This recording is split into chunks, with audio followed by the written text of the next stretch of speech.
Spoon, spoon television. Spoon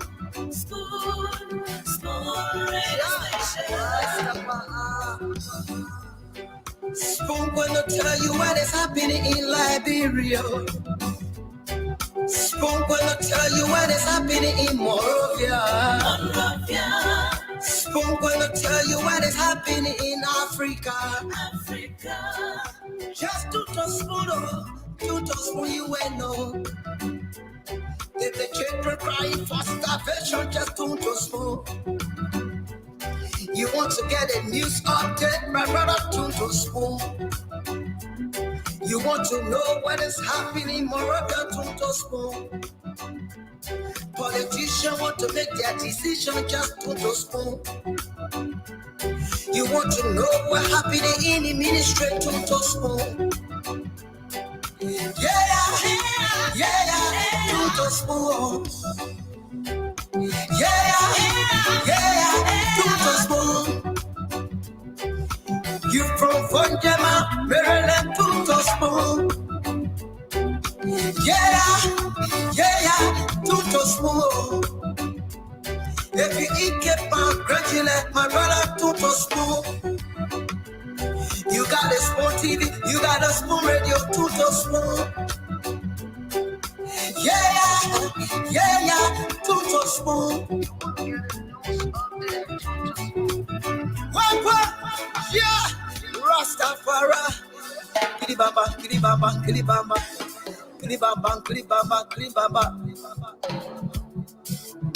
What I want? Yes, what you got today? Spoon TV. Yes, what you got today? Spoon TV. Spoon.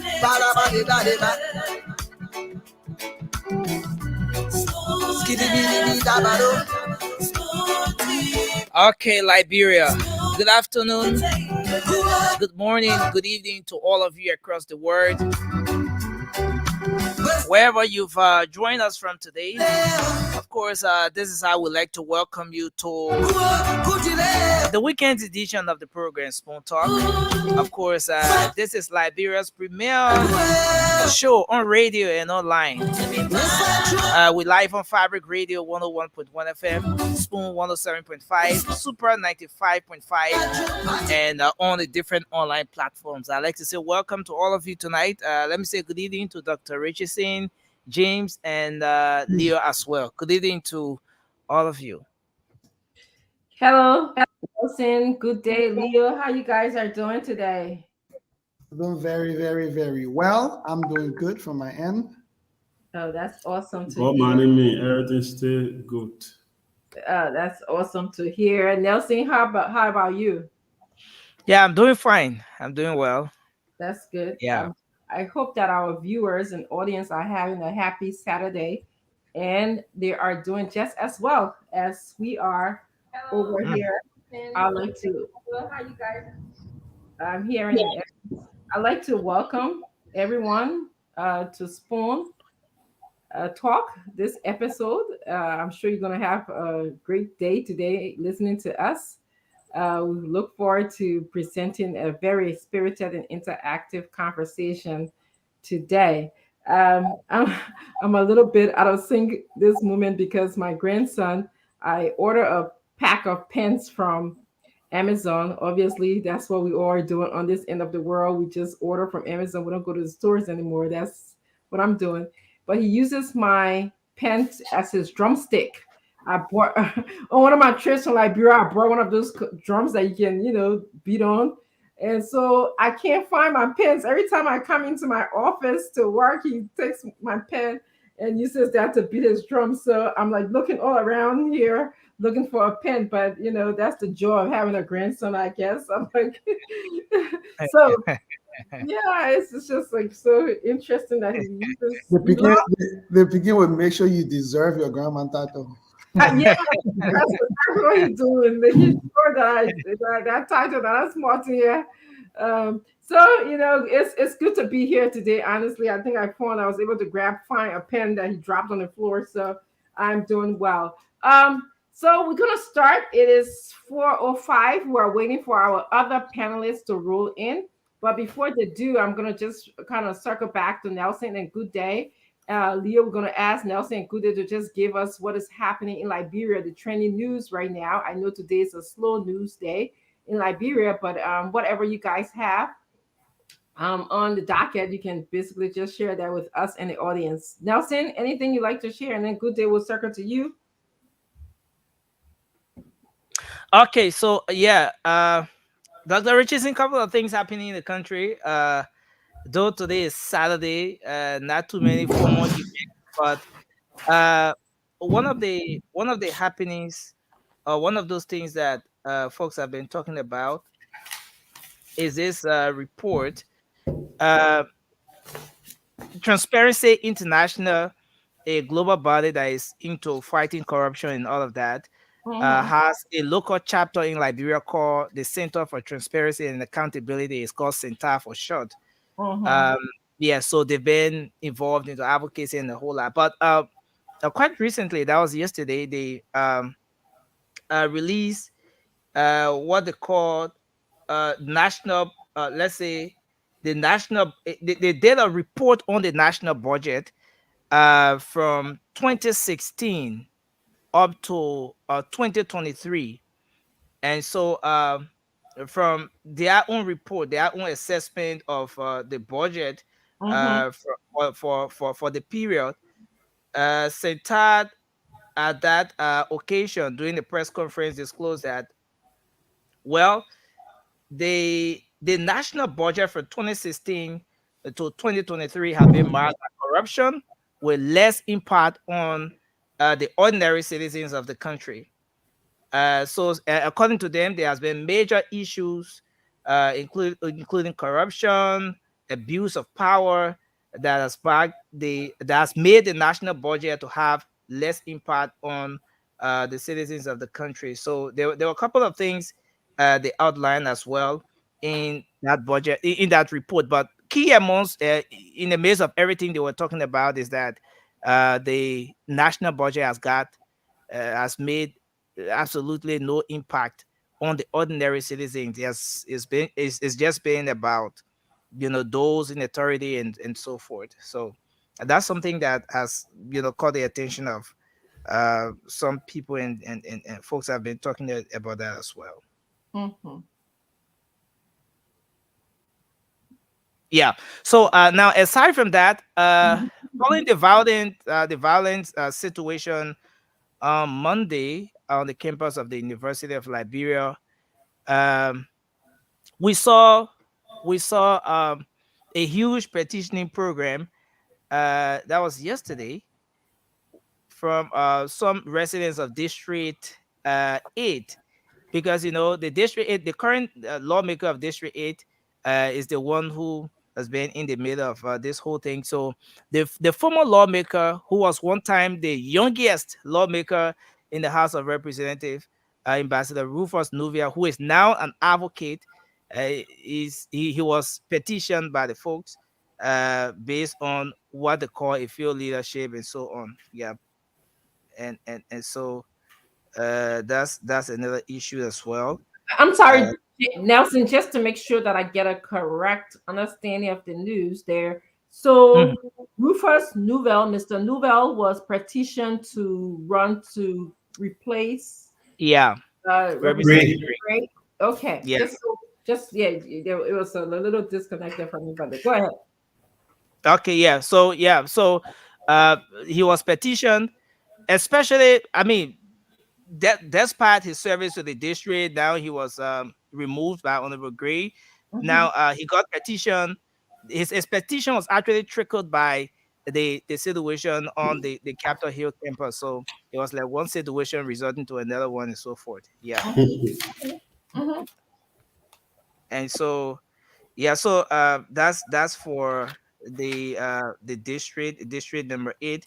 And I came across something today where it is being reported that the court has issued a stay order on the Riverside County sitting.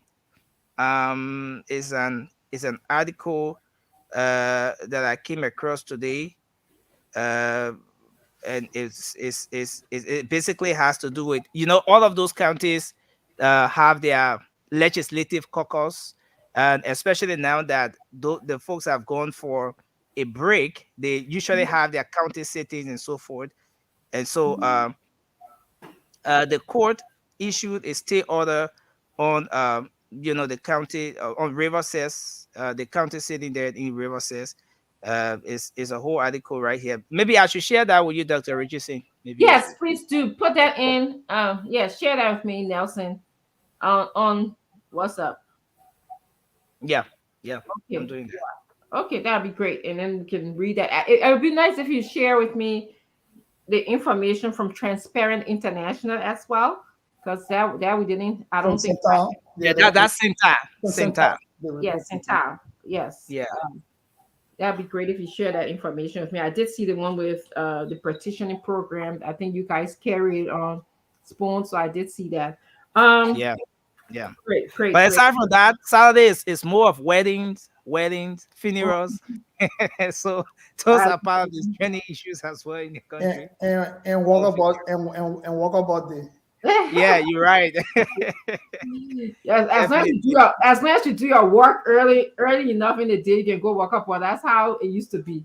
You ain't doing furniture, you ain't to wash clothes, you ain't do anything, no walking up for you. There's no furniture in the house, so everybody can go.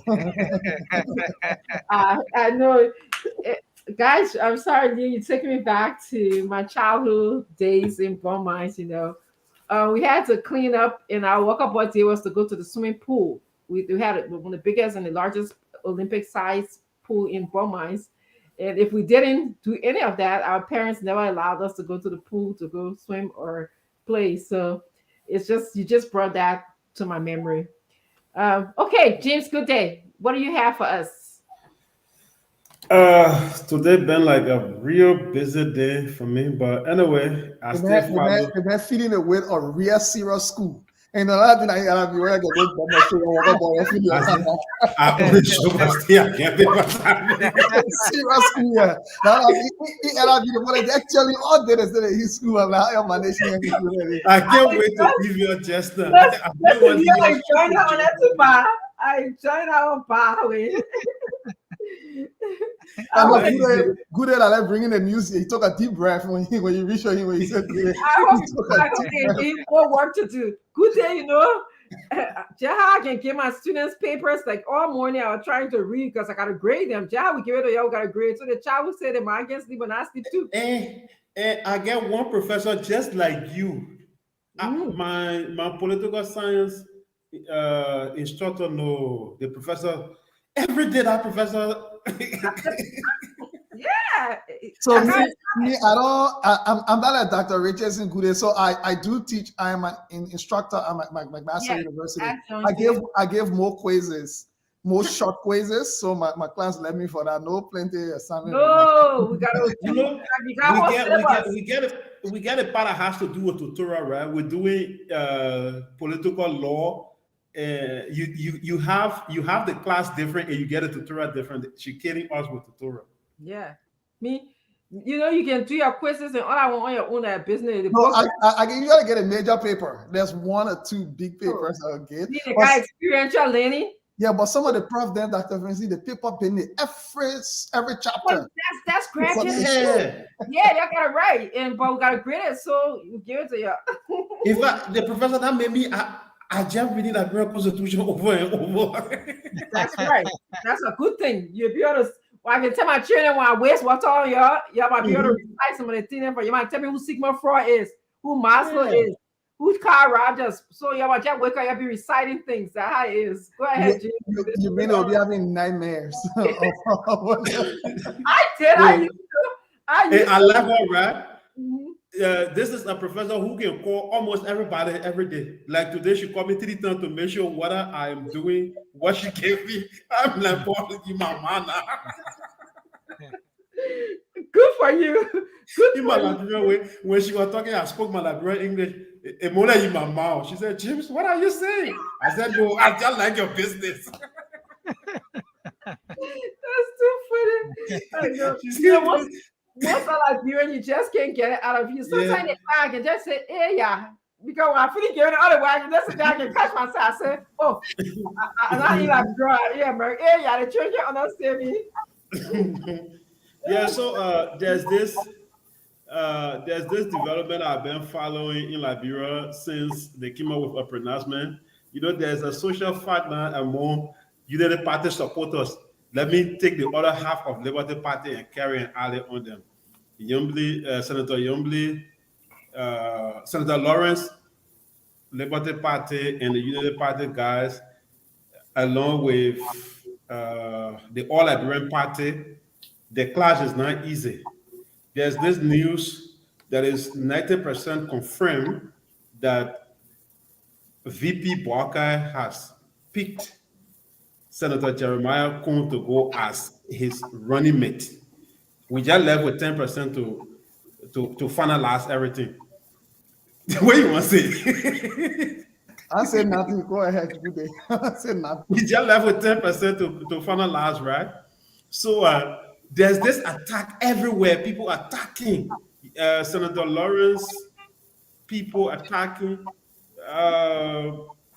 Benana Ure, Honorable Ure team attacking, and I'm just loving it. They can't live with the fact that they got about 90% confirmed, like, you know, Jeremiah Kuhn is going to be the running mate to VP Boakai. And from a very reliable source, Boakai was in Ghana. The VP returned today. Yeah, according to my source, he returned today to the country. And in the coming days, we're going to see that big news. It was expected to take place today, really. It was to take place today, but because of his trip to Ghana, it got canceled. So he's back in the country. We are awaiting the D-Day in their political arena where we're going to see the battle. But Senator Young's team can still get over it. Some are saying Senator Kuhn from CDC, he supported CDC, and not easy. But let wait. When the 10% add up, we will climax. That's all. I was about to say, I can't wait for the confirmation. There will be lots. It's not easy. There will be lots to actually talk about. I can't wait. It's not easy. Well, we'll see. We'll wait. I'm also waiting for the confirmation, and then I will have a thought about it, I'm sure. But I'm waiting. And, no, I don't.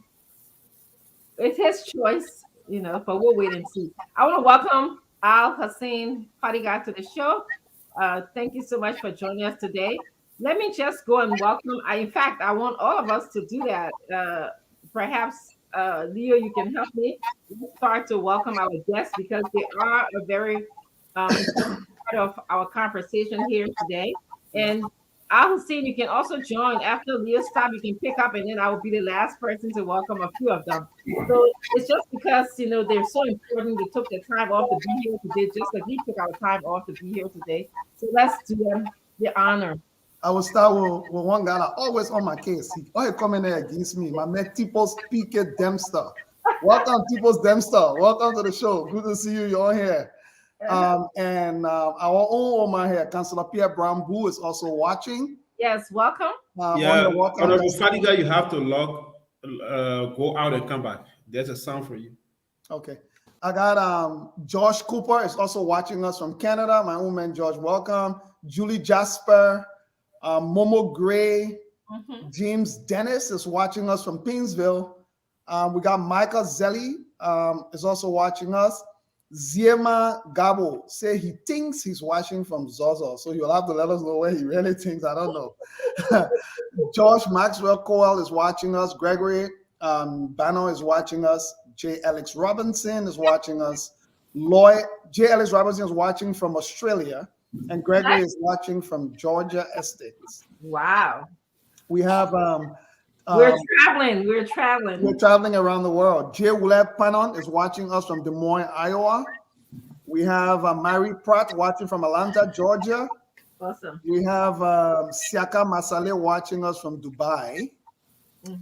We have Jeremy, another person I let my business, but Jeremy, welcome. Welcome. Good to have you. We like dissent here.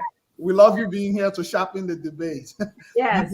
Cephas is watching us. Solomon Duana from Bon County, from Lota, Bon County. Morris Kennedy say he's gazing from GSA Ropinsville. Ambassador Jerome Orlando Reeves. Etna Moore is watching us from the UAE. So those are some of our viewers, and David Coley as well is watching us as well. So welcome to all of the viewers. I'll stop there. Thank you. Fadika, you want to? Well, I see. All right. I see Musa Fofana from Conakry. I love that little town. I see Kata Anthony Saki, Morris Creighton from Spain. I got keep my Spain. Moses Fayombo from Grand Basso County. Where's on guy? One of your let me see where. Sekou Sharif, watching from Bonjama. Well, I don't know nothing in that other dialect, so I will leave it at that. I got Yekipa in the house, Winston Bloy, Richard, man. Ambassador. Former ambassador, Richard. Your ambassador, yes. Oh, former, the U.S. Yeah, yes. Former ambassador, or you still ambassador. Once an ambassador, exactly. Ambassador Richard, William Dix. Yes. Welcome, Estella Nimson. I got Victor Davis. I think that name from Morovia. Victor Davis. Sipos. Wolo. He said from Rhode Island. Now we got Rhode Island. We got Linda. Well, if the last name, I will just skip it. Linda. I would try. It's Men's Co. Well, is that right? Yeah, Men's Co. I got Jenkins. Apology Jenkins Jackson from Kakata. Well, I like how people just scatter from all over. Just it's like everywhere around the world. From Dubai to Conakry to Spain and then all around Liberia. We got Harrisburg, Pennsylvania. James Davis. We got Harris Tucker from Detroit, Michigan. We got Leo Mason from France. Hey, mon ami, bonjour, bonsoir, whatever time it is on that side. Real language. My language. You want to say real language, Basso? Go ahead. I would take just to finalize our welcoming, I would just do a few. I see Doris Tonian Thompson is here. Thank you so much. She's from Silver Spring, Maryland. I want more women to come on, so share the show wherever you are. Naomi Mayan Debu is here from Australia. I think you were called already, but it's great having you. Gallo is also here. He's from North Dakota.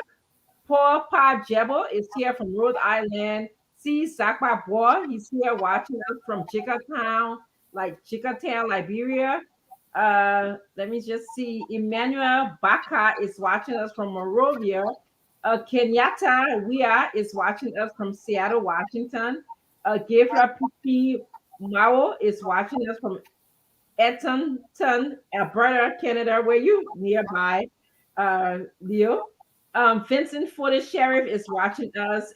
Alua Sengwe is also watching us from Bernard's Farm. He said District 4. And Morrison Moore is from Dubai watching us. So we want to welcome all of you guys. We really appreciate you. Well, let me welcome one person that actually asked you to recognize him. He said, Fadiga, please recognize me. That's Erasmo Zogwe. Yes. I want to say welcome. Thank you. Thank you. Thank you for being here. You could have been doing myriad of things today, but you made a choice to be here just like us. And we appreciate your comments. I'll be looking your way every now and then to include you in this conversation in a way by recognizing your comments. So what's on your mind, guys? What's going on with you? I'd like to start with Leo, and then we'll go to Hassan. The guest is in. When you read it, the guest is in the back. Yes. Can you put my post up, please? Just take a few minutes and just do what's on our mind, and then we'll bring our guest. Our guest actually is the director of NEC. The communication director of NEC is going to be on today. He's going to be talking about, their different projects that they have regarding the elections, how the plans they have. So go ahead. Yeah, no. So a lot of people inbox me, Dr. Richardson, when I talk about our constitution being corrupt. So I decided to put out just one article. There are multiple of them are fine. I'll be going through them over and over on different shows. But I just wanted to read this verbatim so it's not in my words. Article 97 of the Liberian Constitution is on my mind. And here's what it says. No executive, legislative, judicial, or administrative action taken by the People's Redemption Council. For those of you who don't know that the military coup with Samuel Doe, any persons, whether military or civilian, in the name of that council, pursuant to any of its decrees, shall be questioned in any proceedings whatsoever. And accordingly, it shall not be lawful for any court or other tribunal to make any order or grant any remedy or relief in respect of any such act, which means nobody can be giving any support if they were wrong or offended by any of these people.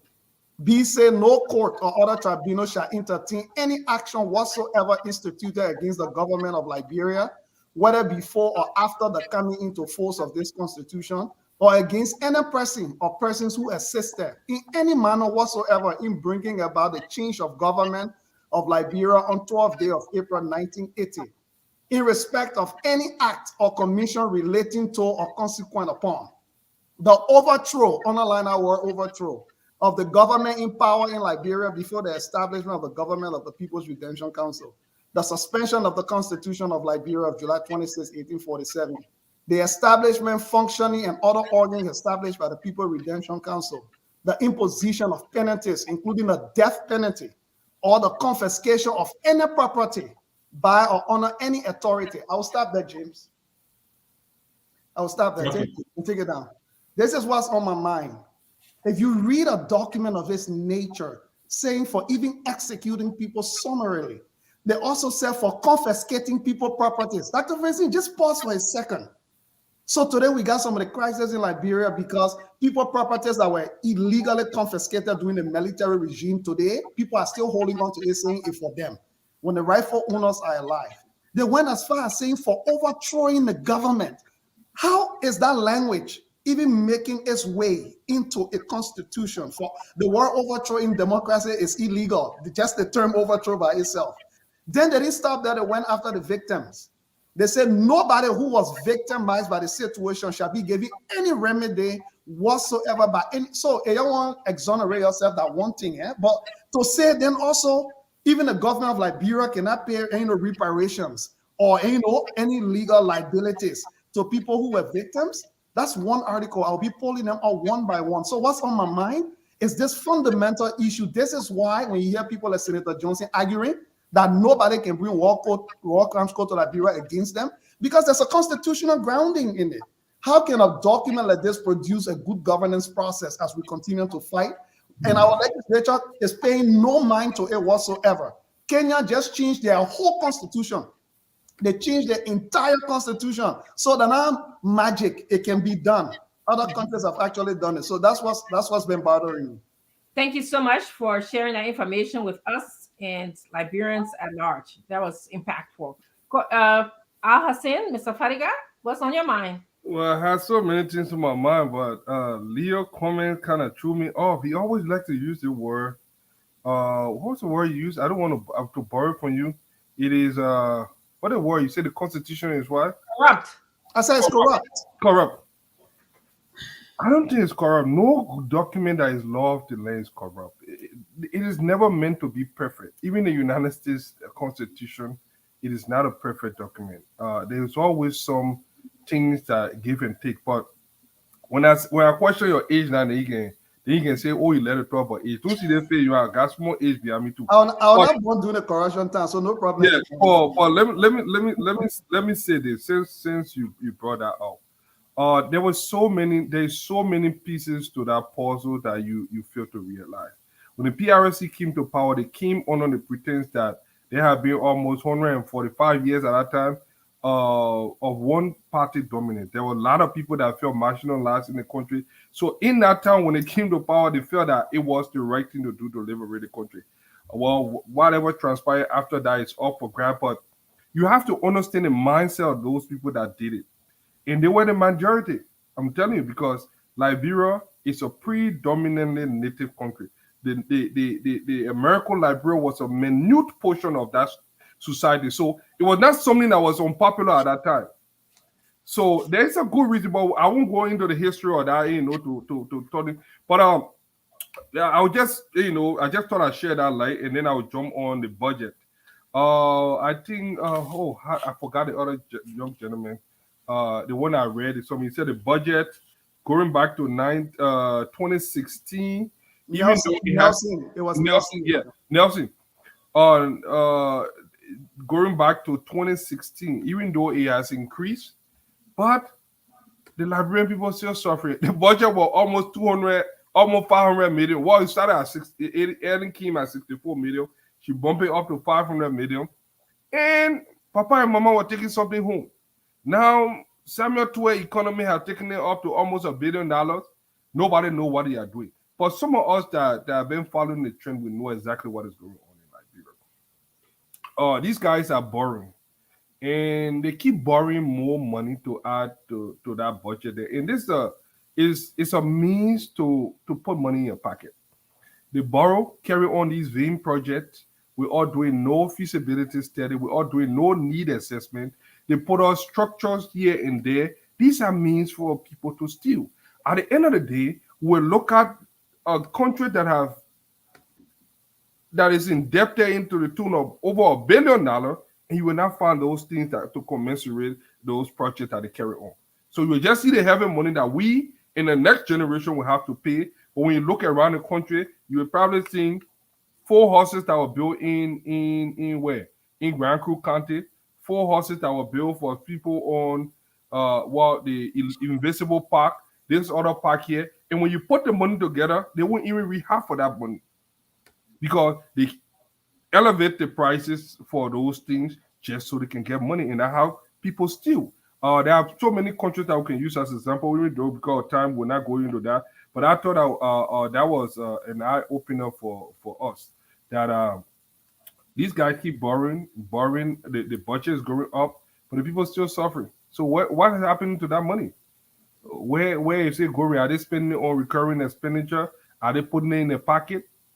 Are they putting it in their houses? Are they building tomb and putting it in it that we heard? Who knows? But few months from now, the Liberian people will have to decide. You muted. Both of you are just providing thought-provoking comments for the Liberian people. You got me wanting to go back to the Constitution and looking at some historical backdrop before making any comments about it. As an analytical person, as a professor, that's exactly what I'm schooled to do. But I'm thinking, but to go back to the budget and Fadika, you had me thinking about the budget, and specifically, I was thinking about the budget that NEC asked for. They actually had cut the money down to about $33 million. And they only got, yesterday we discovered that I'm hearing echo in my voice. They only got about $4 million, and the rest they were promised that they were going to receive that money in phases, like 10 million, 10 million, 13 million. And up to today's date, as we heard from the NEC leader, the head of the team, that they didn't receive anything. And so I was just wondering, like, again, where is the money? I keep on wondering, where is the money? Okay.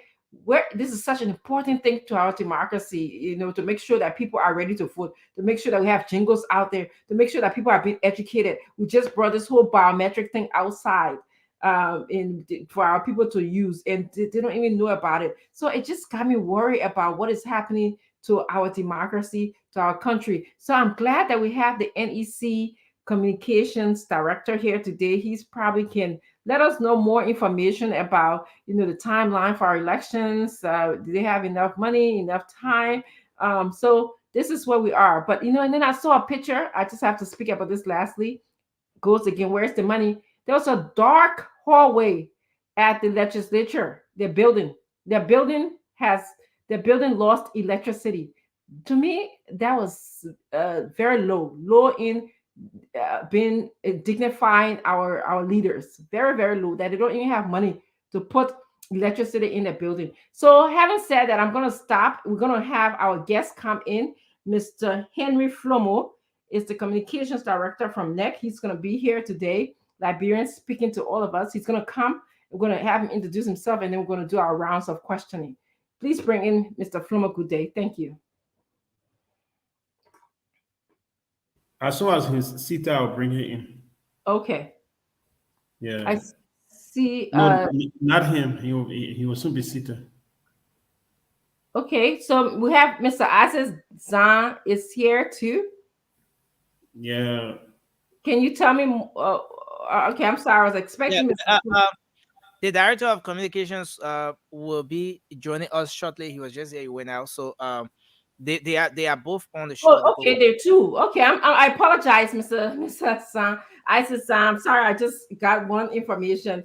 Okay. I guess we're gonna get started for the sake of time. Can you just introduce yourself to Liberians, so they can just understand your role and who you are at NEC? And then when your colleague comes in, we're gonna ask him to do the same thing. You'll be taking questions from us and from Liberians today, just to get more information. Thank you. Sure. Thank you for the opportunity and for the invite. I'm S. Isaac Zam. I serve currently as the director of the data center at the National Elections Commission. I've been with the commission since 2016 November, and currently I'm managing the technology project, the biometric voter registration aspect for the 2023 elections, along with a great team of elections professionals. So Dr. Flomo asked me to come along with him, saying perhaps there might be some questions relating to the BVR process and what it is we're doing as NEC to make sure that this becomes a success. And so that's why I'm here today. Thank you for being here. You're welcome to Spoon Talk. Thank you. I'm going to go over to Mr. Henry Flomo. Mr. Flomo, thank you for being here. It is a pleasure to have you here today to educate the Liberian people about your role at NEC and the plans that you have so far for Liberians as we wait for election October 10th. Can you just introduce yourself? Tell us your role. Well, my name is Henry Boyd Flomo. I'm the Director of Communications at the National Electoral Commission. I'm happy to be here, and thanks for holding on. Let me wait for your questions. Okay. Is there anything you'd like to share with us, just to tell us the state of where NEC is in terms of elections? Certainly, we are at the stage of unfolding, initiating a historic model of election, biometric voter registration, as compared to what we've been doing over the years, OMR, which we feel is somehow obsolete. So the process is on. Just a while ago, we had to understand that deployment of materials are ongoing and almost fully complete. I understand that the 5 of the 6 counties have already received their materials. Most is being served, and the operation people tell me that will be concluded tomorrow. Deployment of temporary staff after training is ongoing as well. So the NEC is ready to commence voter registration by 8:00 a.m. Monday, 20th of March. Okay, my second question to you before we go on to Mr. Johnson, Leo Johnson, and Mr. Fadiga, who's here with me today as panelists. When you say deployment of material and deployment of staff, can you clarify to the Liberians, what do you mean by that? I just want us to know exactly how you've been working for the elections. What I mean is that when the final batch of materials arrived on the 15th from the Bravos International Airport, of course, they had to land at our central warehouse in Central Monrovia, the headquarters. So they were reassembled. We've been following that, and then after that, they were packaged per counties. As you know by now, we've divided the country into two. Phase 1 has got 6 counties. So the 6 counties are being served. So when I made deployment, the materials were packaged for each of the counties, and then they were being taken to the counties, and then on-wall local distribution of the materials to the various centers. That's what I really mean. And then the staff as well. We started with the training of headquarters staff, as well as magistrates, election magistrates and their deputies, logisticians as well.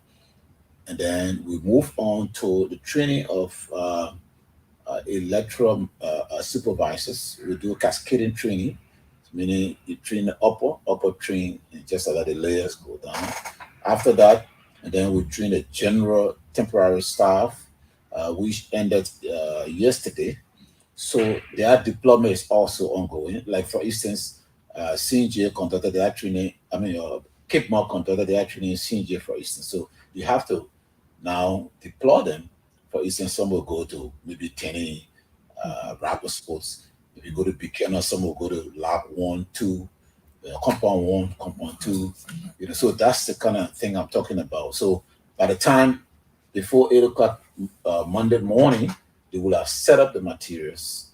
They will have prepared themselves to receive the Liberian people who are aged 18 and above to be registered so that they can vote in October. Okay, thank you very much. I'm going to go on to Mr. Johnson. Mr. Johnson, you have 2 questions, please. Yeah, no, thank you. So it's really great to meet you, Mr. Henry Flomo, and thank you for availing yourself to be able to address the Liberian people on some of the work that has been going on. When I listen to you, it's very clear to me that NEC is in the process of rolling out what needs to be done in preparation for the elections itself. Like you just described, deploying your assets, the trainings, and everything. Can you tell the Liberian people are you able to tell the Liberian people right now that NEC has what it needs, the capacity, and has been working to get the elections ready for October? Can you tell us that work has been ongoing or work is proceeding according to the plan of NEC for the October 10, 2023 election? Yeah, we are on course. So far, our plans are in tight. Our worry was, for instance, to get the materials in country, and we've got all of the materials. Thanks to last time, I personally was quite surprised. You guys are sticking by their schedule, professional guys. So I should give it out to them. So once the materials are in the country, it started with the training kits that came around the 28th, and then the 15th, the last batch of materials landed. So once they landed, that in fact leapfrogged, our capacity in terms of preparation, because we will never have control over materials that we didn't have in country once they are in country. And then of course our central warehouse led by Emma Tukpa, our operation person, started work packaging materials. And as we speak, she's going to working on Maserati, upper and lower. We've got 2 Maserati when it comes to election. Liberia got 1, but for the net purposes, we've got 2 upper and lower. So that's the only, and that's the largest part of the first phase of 6 counties. And then our trainings went well as well. Our headquarter and magistrate training went as planned. Our training of 5 days each. Our training of electoral supervisors that we normally call ES. The ESS training went well. And then the general temporary staff also went well from the 13th to the 17th. So luckily for us, everything, there was no force majeure, nothing. So now deployment, at least we've got the materials lifted from the warehouse now in the counties. So the local deployment, I just spoke to a few of the magistrates, and they tell me that they're on course, and by His grace, tomorrow we hope that deployment will be done, and then the staff. Normally, the election is conducted by the very Liberian people. I mean, we sort of supervise because it's your uncles, your nephews, nieces that have applied to work, and they've been trained. So we have no doubt at this time to feel that they can make it. We have to encourage all of them, computer literate. So probably Zan will talk more about that later. But I'm sure you know that we have 3 staff: a computer assistant, somebody who would have to put the materials and what have you, troubleshooting, of course, the registrar, and then a clerk who will equally record materials that will be recorded on a computer in a ledger. So everything is going smoothly. Okay. And I'm sure all of you know the 6 counties that are in the first phase: Monserrado, Bomi, Maigibi, Bassa, Baplu, and of course Grand Cape Mount. And their time will run from Monday, which is the 20th, to the 9th of April. Okay. And then phase 2 will start on the 21st of April to 11th of May, and that includes the rest of the 9 counties. Of course, a 10 days interval will be used for redeployment of our thank staff. You. Yeah, no, thank you very much, Mr. Flomo, for that detail outlay. So this brings me to my next question, which is 2 parts of it, and you can take it which one as you wish. So how can we then balance? I'm struggling to balance here. Yesterday we had a very robust conversation that the NEC had no money. NEC was not doing anything, so they had no report to give because nothing has been done. They haven't been giving any money. So I'm sitting here going like, okay, if NEC has no money and NEC has done nothing and they don't have to give any report, based on what I've heard from you, where is the money or the funding coming from? Because what you just described is a robust amount of work, bringing in the equipment, uplifting them, training, deploying them to at least your first 6 counties that you're focused on. So how come then we are going through this news that NEC has done nothing and nothing can be done or has no funding to do what they actually need to do? Number 1, that's my first question. But number 2, can you say that within 6 months, which is basically the time we have to the election, NEC has the capacity to train all of their people that they need to do adequate voter education and registration, civic education, as well as for those that are outside of urban areas and don't speak English or read and write English, enough time to ensure that democratically they are empowered to make the right decision come October 2023? Well, we got barely 3 days to the commencement of the voter registration.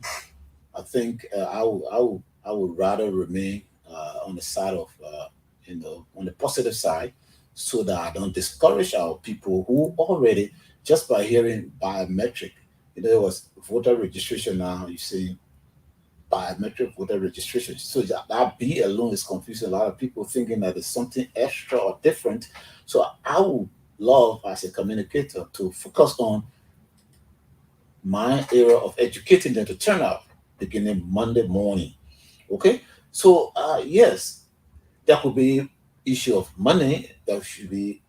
I mean that's nothing easy as we go on understanding our economic situation. But the point is, for instance, Madam Titi Kane just accepted a very, very minimal amount to run our jingles. I just because we had a conversation, and I told them I would manage to convince her. Something that I never expected Spoon Network would have accepted, to play our jingles for little or nothing. So Liberians are chipping in, like Spoon has done, like OK has done. I just dropped a line with Clarence Jackson, for instance. I mean, I was shocked that the little we, not in cash, in fact, it's still like expected. So you may not have cash probably in your hands, but Liberians have proven that they are all committed, that we all want to go to these elections.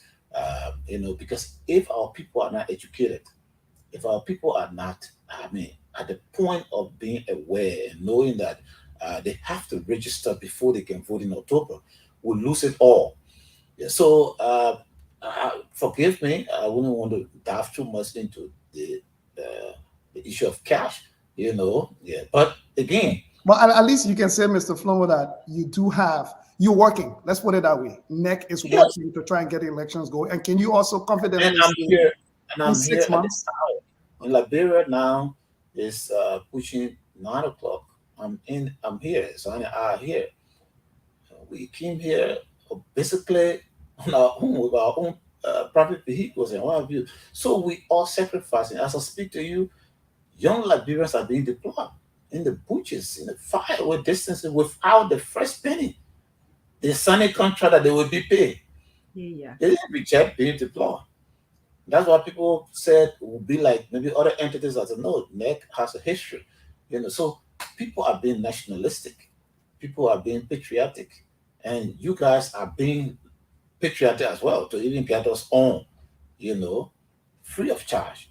We're sitting here talking about making people to turn out on Monday, because if the start of this historic biometric voter registration is not good, it means we lose it all. So I want to say thank you to Spoon Network. Let's tell people to turn out, because if you don't register, 18 years and above, if you don't register, you don't have a chance to vote. Okay, so I mean, nothing is rosy. We have difficulties, but again, we are committed because we know that at the end of the day, things will fall into place. Thank you. Thank you. Before I go to Mr. Fadiga, just want to reiterate what you were saying. Mr. Fluma is saying that the Liberians are being patriotic.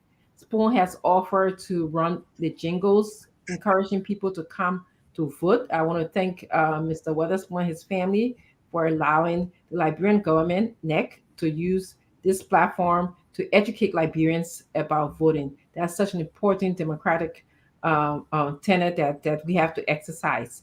And Liberians are to all of those hardworking people that work for NEC that have been deployed into the different areas. I just hear that you guys are just going on a promissory note. Thank you so much for that effort. So I'm going to go to you, Mr. Fadiga. Your 2 questions, please. Well, thank you, Mr. Flomo and Isaac Zan. Did I get that right? Yes. Well, I don't know which one of you. I'm more technical, so I'd rather go on the technical side. For a young Liberian or old Liberian as a whole, someone sitting at home, and you know that you said the word biometric kind of frightens them. I want one of you guys to walk us through this process. I know a little bit about the biometric process, but for a Liberian that will be going out tomorrow to do this process, how is this going to work in Liberia? What will be the difference from this as compared to what we used to have before? What will be the new things that we should be looking at? That's my first question. Okay, so down with detail, let me just brush over concern. You know, we have a society that when the communication is an issue, people feel or felt. I want to use the word felt that because I think at this stage now we're getting there, that because we said biometric or we are voting through, I mean, we are registering through digital means, people feel that it's something different. But the law remains the law. The law governing voter registration is still the same. You're going to still come out from your homes, and then you're still going to go get in a queue, and then of course you give information to our staff. We should be taking, and then your fingerprints will be captured. Your photo will be taken, and then you'll be issued a very durable card, and then you are recorded in the system, and then you are prepared to vote in October. Of course, there will be exhibition time where other verifications can be done, whether it's about inclusion or exclusion of the vote. So basically, it's just that one OMR, which is an old model, optical mark recognition model of registration, has got a lot of issues, and Liberia are aware of that. So this has come to just sort of, you know, rescue us in terms of all of the query about whether the role is playing or whether one person got 2, 3 votes, So this will help us, especially when it comes to having each person being entitled to 1 vote. And we didn't have that technology. So this technology will help. And at this point, I think Zan should expand on the difference between the two models. Well, thank you. Yeah, I haven't really heard what I wanted, but I think the technical guy will probably explain on that. Okay, so beginning from 2005, the National Elections Commission has been doing what we call manual registration for voters. Manual in the sense that physical forms were carried to the registration centers across the country. Those forms were filled in. Photos were taken, black and white photos. A copy of that photo will be put on the ID card, laminated and given to the person. Another copy will be put on the form. And then they will have to transport those forms from the various counties and bring them to the NEC data center. And those forms will go through the OMR scanner, which is the optical mark recognition scanners. And after scanning, those forms are then carried to another level for validation and quality control checks. Now, in the process of scanning those forms, or let's start from when the forms are being taken from the registration center to the NEC. Sometimes they get wet. Sometimes the photos disappear from the forms. You find the wrong person's photo on the other side and all of that. There were so many inconsistencies. And then the scanner may not be able to pick up the names correctly because of how they were shaded in the past. And these are unintentional errors, we will say. And we've had to endure them from 2005 up to 2017 at a point where there was almost no support for the OMR technology because all the other countries involved with electioneering had gone towards some form of automated registration, whether it was biometric or it was computerized or data entry without biometrics. And so for us, the lessons from 2017 and the issues that took us to court concerning the voters' rule, 2020, the joint resolution from the legislature, and the partnership with ECOWAS and the UNDP to do a further review of what was the voters' rule before the VRO update, coming back from the update, conducting an election, and we saw the challenges, and the commission was fully aware that, listen, if we're going to make progress, we have to begin with the voters registration rule. How do we do that? We said, okay, let's go and find out how the other countries around us have been able to make this progress.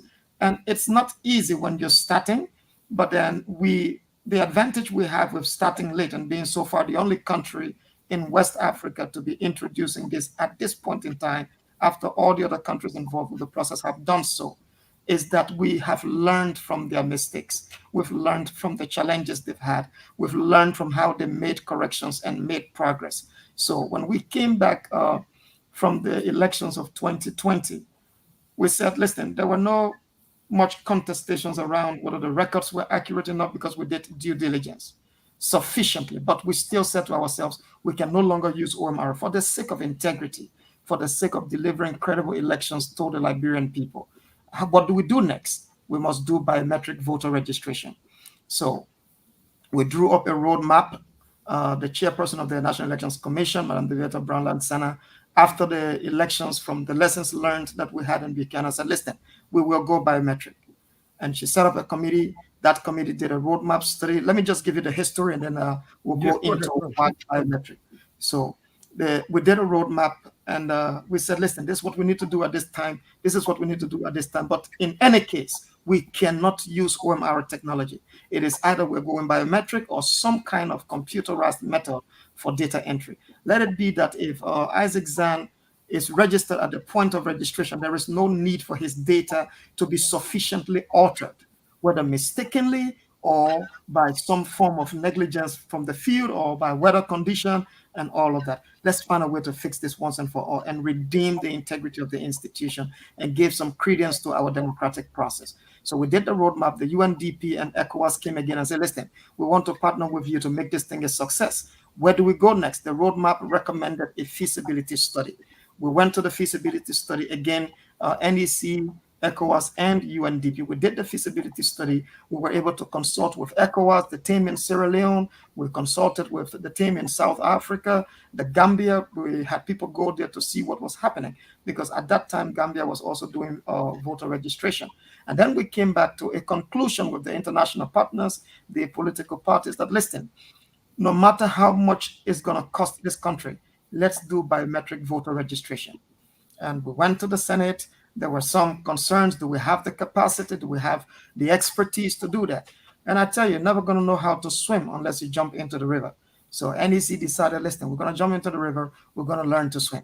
And that's what we decided to do. Why biometric at this point in time? Because for us, it is integrity. How is it going to work for us? Again, it's the same way of processing the data, except that it's not going to be manual this time around. What's going to happen is my matter, who doesn't know how to read and write, still gets to show up at the registration center. She has nothing to worry about. We're taking her photo. We ask her for her name. If she cannot spell it, that's why we decided to make the recruitment process open. And we've got people who are university graduates, people who have some level of competence to do the work.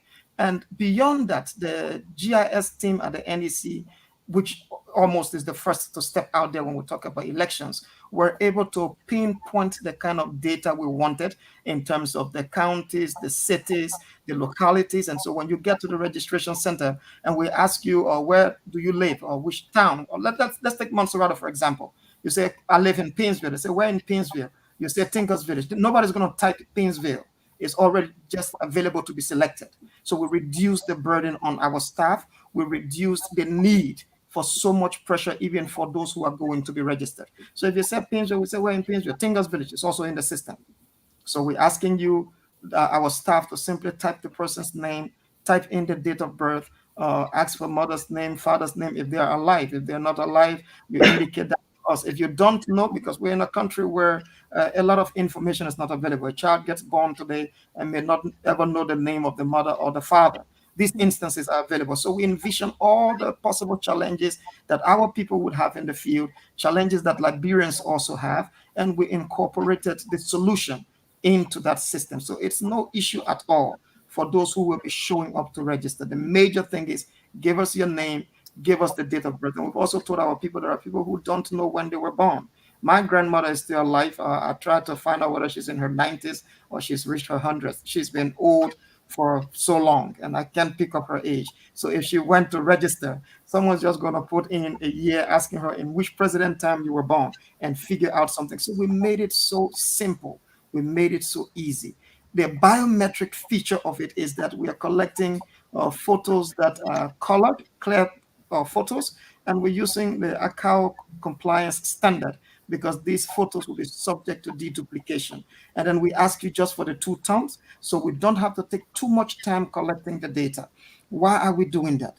We want to ensure that it is one person, one vote. The beginning of credible elections has to do with the voters' roll.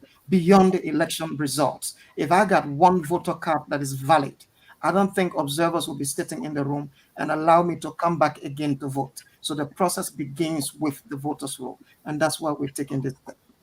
Dr. Richardson, can you just ask the panelists, the interviewees, to sometimes summarize the question, just so that we don't get time to put in more questions, especially in the technical areas? Sure. Let me go back to Mr. Fadiga. Mr. Fadiga, do you have another question? Yeah, I have another question. Great explanation. I'm sure a lot of our listeners will understand that. I will reserve some for the next round of questioning, but I just want you to walk through it. How would this work at the voting booth? Some other countries use the retina, some other countries use the facial recognition while at the booth. How are they going to be doing it? How is this going to be applied at the voting booth? Are we going to have facial recognition there? Are they going to scan their thumbprint, or are they just going to come in with their voter registration card?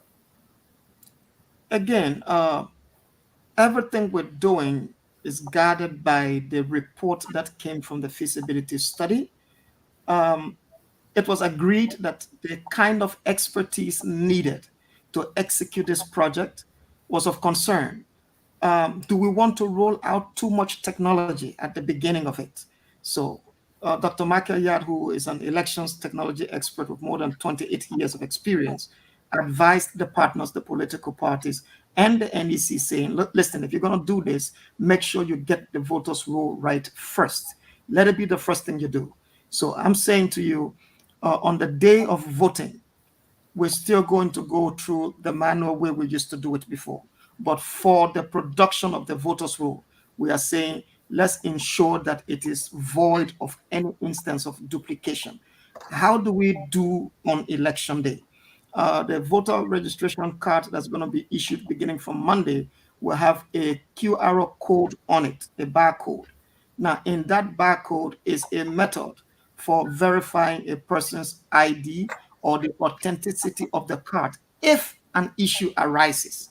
The voter ID number is so unique that you cannot have that number repeating itself in any instance. The probability of it is a 0.001%. A lot has gone into developing that method of security. The only way that is possible is if you decide to print or to enter data and print for an individual at an instance, 1,000 cards coming out of the machine in 1 second, then there is a 0.001 probability of producing a card that has two numbers matching. So we decided to first secure the voters roll. So for election, answer to that is all right. I was there was one low talent thing that came to mind, but I'll ask that during the second round. Sure. So I just want to clarify what you just said. You are starting with getting the voters registration roll cleaned up first, making sure that people who are supposed to vote, who are eligible to vote, come into your center and get registered to vote. And then when voting here is in election day, we're not going to use like biometrics. Is that what you're saying? We're not using it for 2023 elections. Yeah. No. Can I? Yeah. Elections. Okay, good. So okay, we're just cleaning up. I'm coming to you, Leo. We're just cleaning up the progression strategy. So we get this right. We get it. We get it. We just wanted to make sure, we're taking it step by step. Right now, your step is that we just clean up the voters roll, making sure that we have everybody according to our census that's in our country that are eligible to vote. They're going to come to you in Cape Town, Bass, or whatever it is. You're going to ask them a series of questions. You're going to do thumbprints. You're going to take the picture, and then they're going to be on the voters registration roll. Correct. After deduplication. After deduplication. Yeah. What is after cleaning up those who are duplicates on the list? Duplicate. Yeah. Okay. Please repeat the question. It's the same word. No, it was not a question. It's the same term as cleaning up. If there are any duplicates, someone individual. So let me just break that down. Break that down for us a little bit. Deduplication is the word that you just used. So what is so does that tell us that if somebody comes in and they have like multiple appearance on your voter roll, you're gonna just cut their appearance, at least one of their appearance are authenticated, make sure that they are who they are? Is that what? Yes. So what's going to happen is, let's say, for example, Isaac Zan registers here. Let's say Monica has a twin brother. We always use him on this show as a. Yes, I heard it last night. And I think we're going to have to address the twin issue. Yes, it's something I really want us to talk about also. It's part of my question, so I'm a follow-up question, so don't worry. Yes, so we'll raise that question and then we'll tell you how the system will address it, okay? So someone registers today and maybe in the next week they say, oh, I can't find my card. Let me go get another one. Well, all that record is coming to the NEC data center. If you went to the same place where you registered yesterday and you register again, the system will flag you right there and tell you you are already in the system. They will not issue you a card. What about different counties? Yes. If you left from Bombay County and went to Montserrat to a place, say you registered here, there was internet connectivity, you went to the next place, there's internet connectivity, automatically we're going to flag you. If there's no internet connectivity, that data is being sent to the NEC data center. We're going to review all the data. And if we find that you've registered more than once, the procedure for this election says we should remove the second registration. All other registration records will be removed. only the first record will be kept. And so if someone decided, okay, I've registered here, I'm going to register somewhere else, it's a waste of your time, because we're using your fingerprint, which no other person in this universe has. We're using your face, which is unique. We've tested this system. And by the way, we're using a mega matcher system that has proven to be #1 amongst the top 20 across the globe. So I can tell you freely that the deduplication effort is intended to ensure that it is one person, one record for the FRR. Great. So let me just do my second question, and then I'll come to Go ahead. So my second question to you, and I just want to preface this by saying, Mr. Flomo, thank you so much by stating Liberians are being very patriotic. They are working to make sure that we have a free and fair elections in our country. You agree that you're not going to talk about the money issue right now, because that's actually not even your role, your position. We do acknowledge that the agency got $4 million initially, and perhaps this is what was used to bring you guys where you guys are so far. I just want to put that out there. You can correct me if I'm wrong. But my question goes to something Mr. Isaac Zahn said, and either one of you can chime in. So you said that in the past, people did, I guess, hand wrote their forms, and when you guys got back to the office, sometimes there were issues with, consistency, intended or not intended.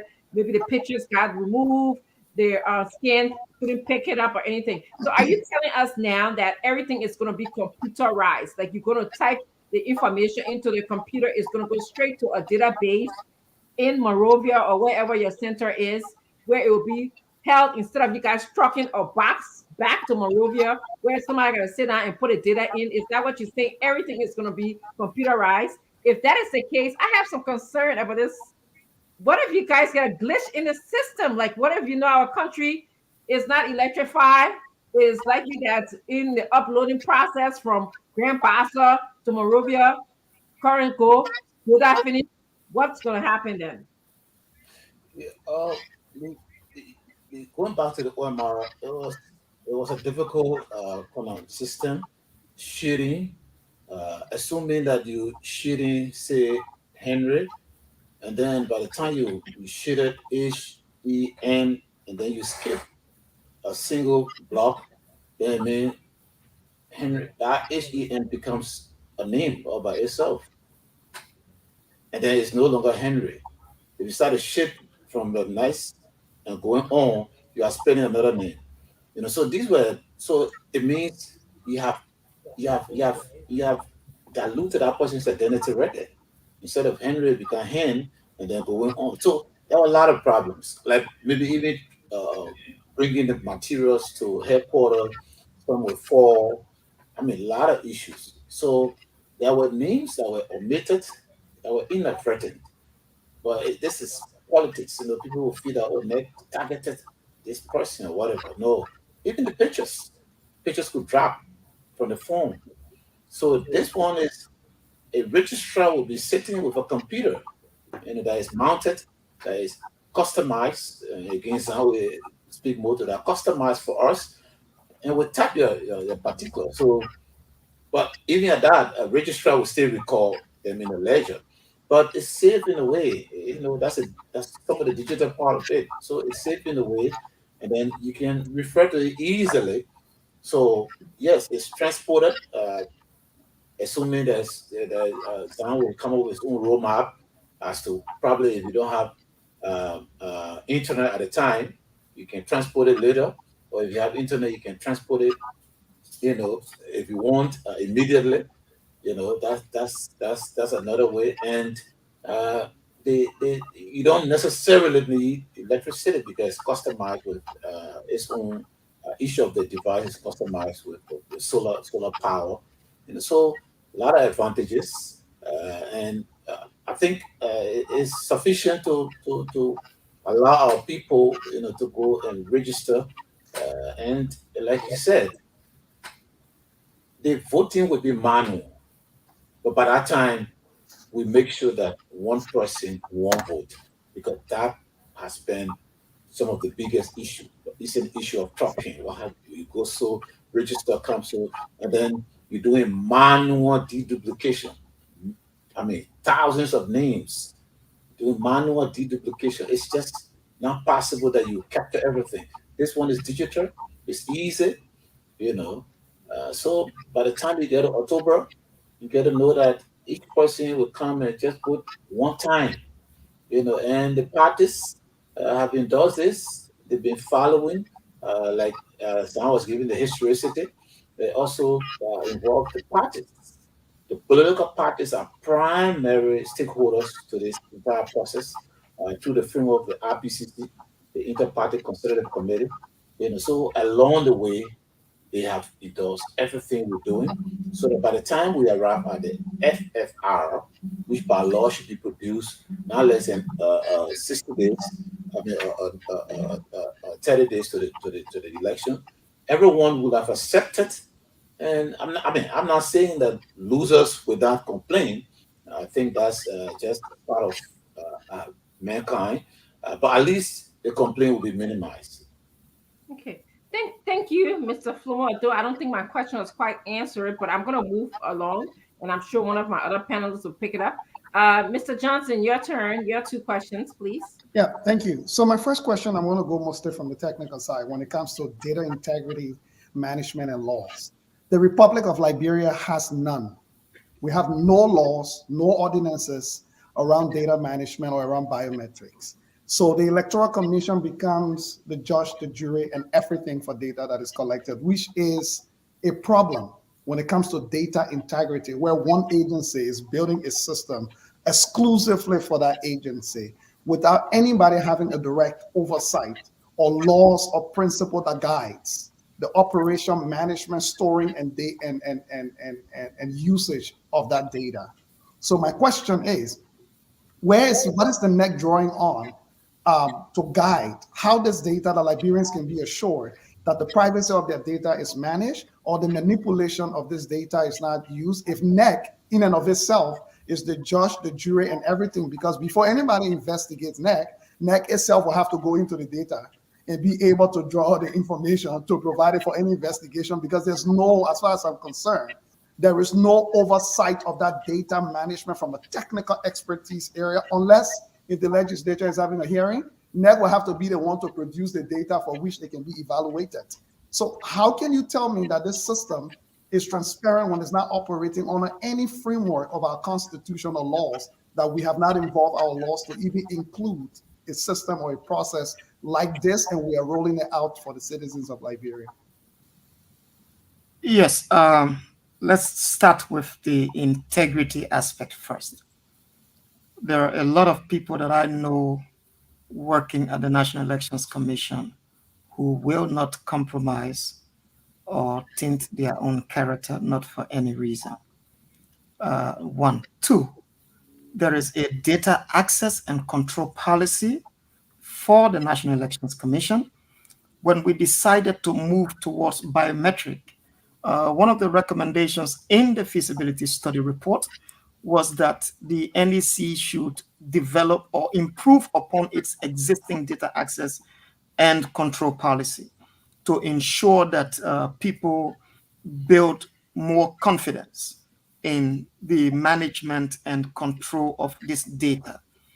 And this is not intended for me to want to brag about self or so. My mother passed away in 2018. I was charged with doing a review of the voters registration rule for 2020 election. And I knew that my mother is no longer alive. I am sitting in the data center. I could have clicked a button and removed her from the roll. But there is a law that says for any person to be removed from that voters registration roll, it is subject to approval by the electoral magistrate. Evidence must be given. It must be documented. So I didn't have a death certificate for my mother to remove her from the roll as I was doing the review of the data process. 2020 election has happened. With due respect to the Senator Taylor, was told that on one side of the row he was appearing as a female, on another side of the row he was appearing as a male. We discovered that after the conduct of the election, and an issue came from the election. And one of the questions I was asked when I was called up to testify was, when you found it out, why did you not remove it? I said, give me a documentary evidence that will form my backing to remove that or to edit that gender. Again, there are people at the NEC, and that's not I alone, who believe that we must first check ourselves to ensure that whatever we do does not lead this country to conflict or to chaos. We have a document in place that protects the data that we currently manage. We want to believe that it's being improved upon right now. The UNDP has brought in a consultant to make sure that that document is reviewed. He's begun his work already. It's going to be presented to stakeholders. It will go through validation. And before the production of the final registration rule, I can assure you that that document is going to be made available to the relevant agencies and the stakeholders. So let me just clarify something. It's why you are right there, just for you to help me clarify something.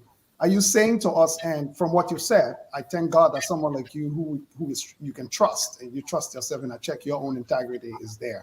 But are you saying that the Liberian people taking their crucial data for someone like your expertise, who knows the power of consolidated data through biometrics, that the Liberian people should trust that everybody at NEC has integrity and will properly manage and not manipulate this data in any other way when there are no laws, no legal framework in place that guides how or where it can be?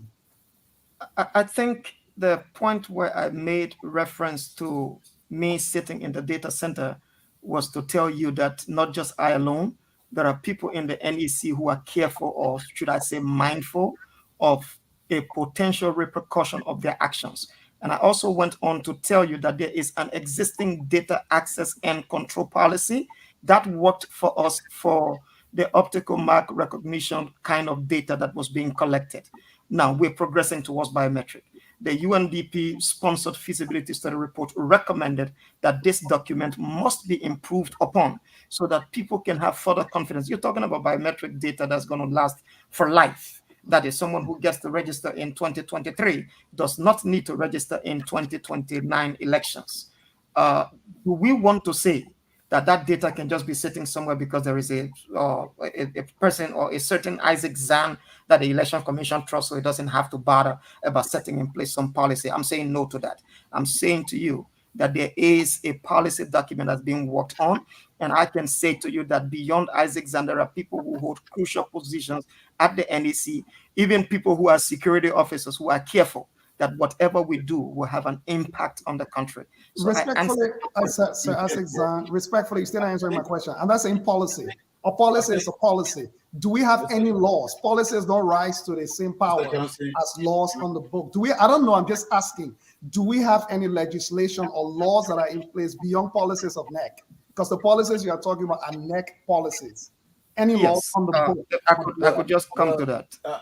Yeah, okay. I've been now called that, but the NEC is giving that power, legal power, to collect data, to register Liberians, and that's why we are starting on Monday.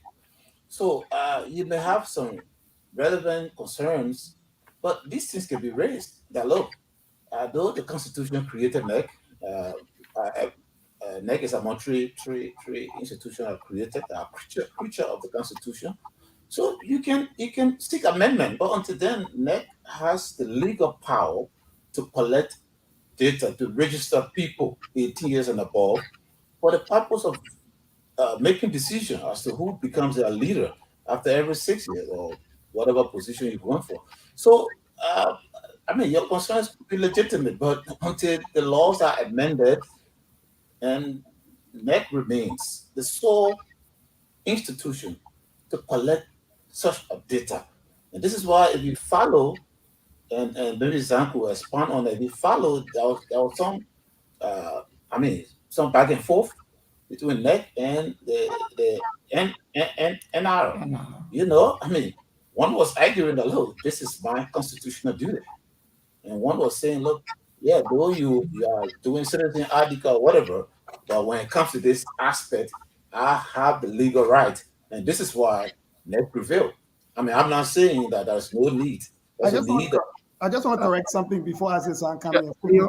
And my correction is I'm not questioning the authority of NEC when it comes to the constitutional powers. What I'm saying, that law did not consider biometrics, which we are introducing for the first time. Is there any laws at all? What I'm hearing is we don't have any laws on the book. No. Yes. No. Then, Mr. Johnson, the point here is biometric is just telling you that you're not doing it manually.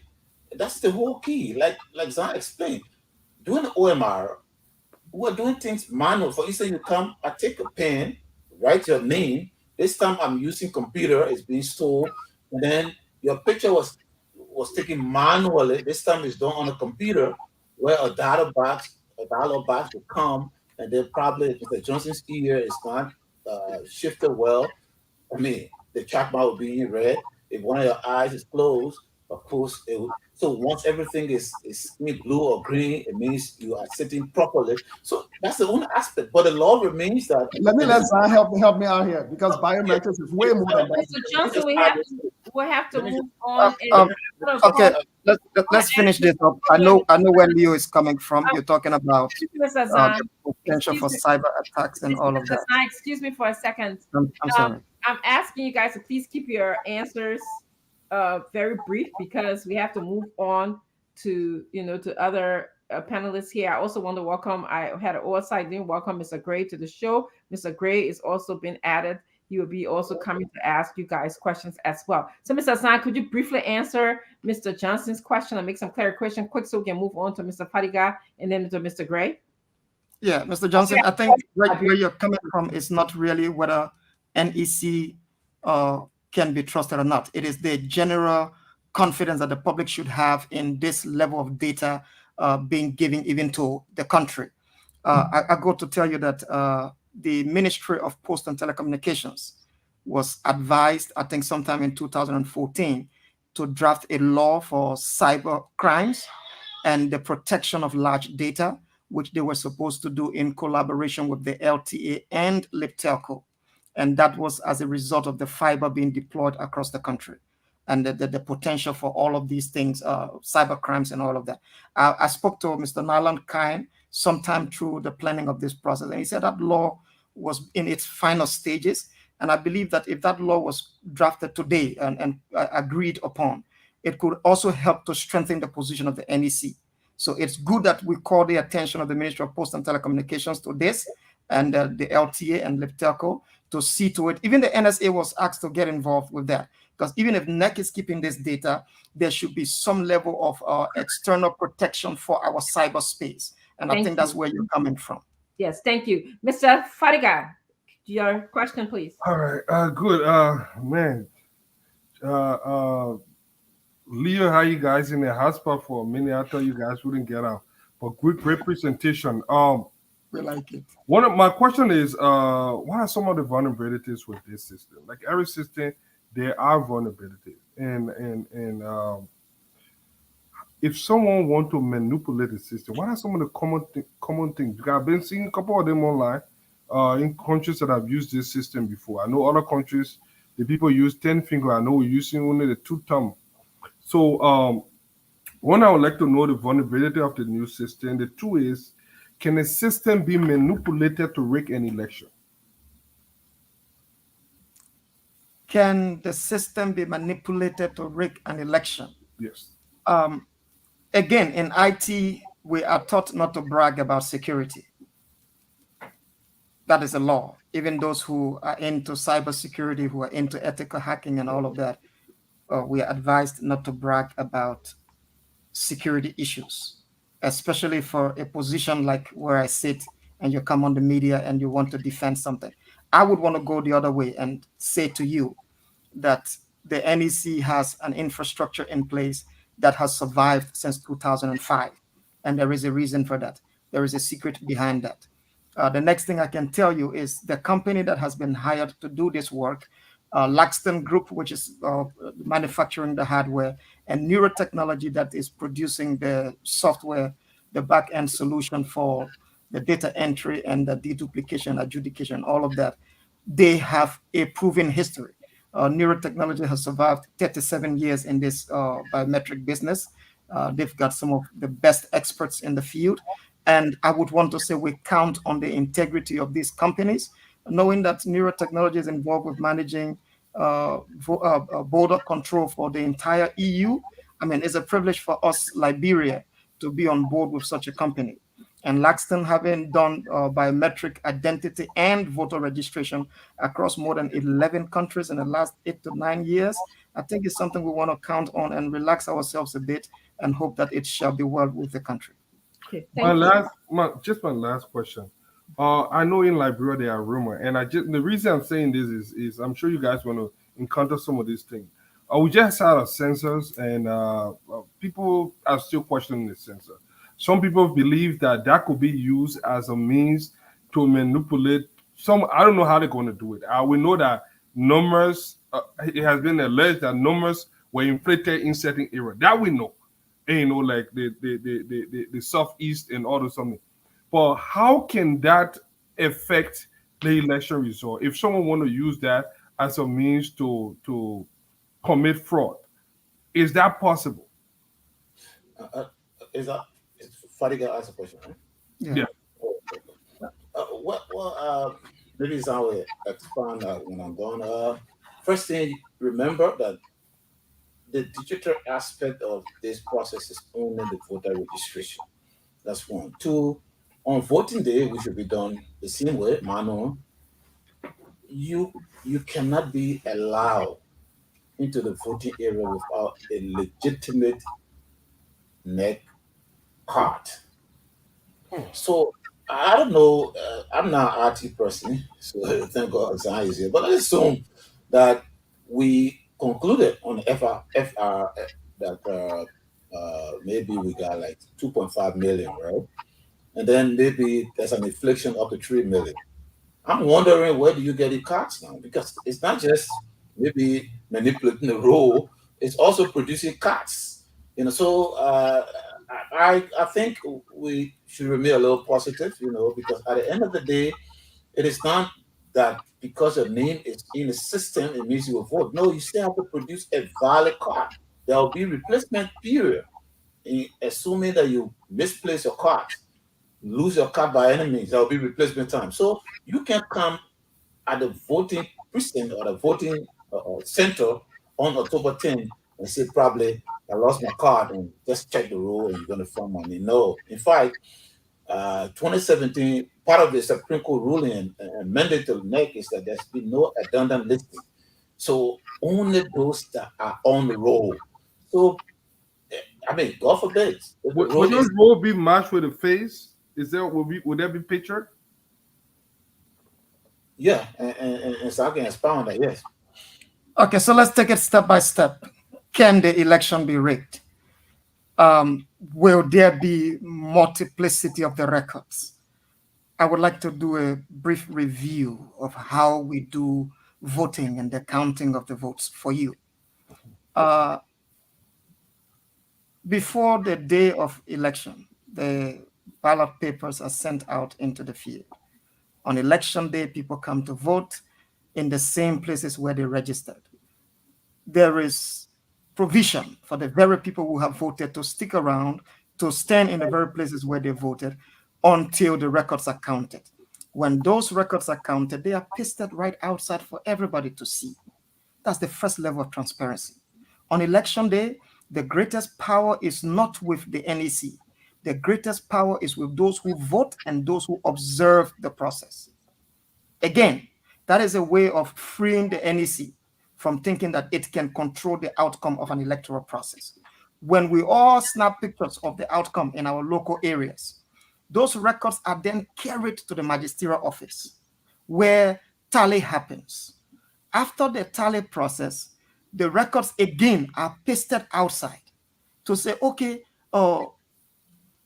200 votes came from registration center or precinct number 21005, for example.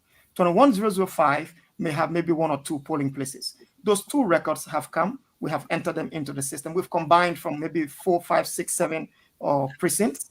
And the magistrate at that place takes all his records and pastes them out for everyone. And then he signs on a copy of his final output. And then the staff who is doing the computer entry is even doing it on a projector. That's how much integrity is attached to this process. Now, after those records are being projected and entered into the system, they are now put together and sent to the NEC data center to be collated. Now, part of the rule for the 2020 election was Madam Chair mandated the data center that you will produce no result for the board to announce that is not signed by the data center director and signed by the magistrates who conducted their tally. So the magistrate simply saying to me, Mr. Director, whatever you gave to the BOC must correspond with what I have sent to you after my tally process. That is another level of integrity. So again, then I just want to add quickly to that. Each of those steps, the party agents, the media, observers are invited, are allowed. So it is not just NEC alone. Each step is open to the media, the civil society, local and international, and the party agents. Okay. All right. Thank you. I'm going to move on to Mr.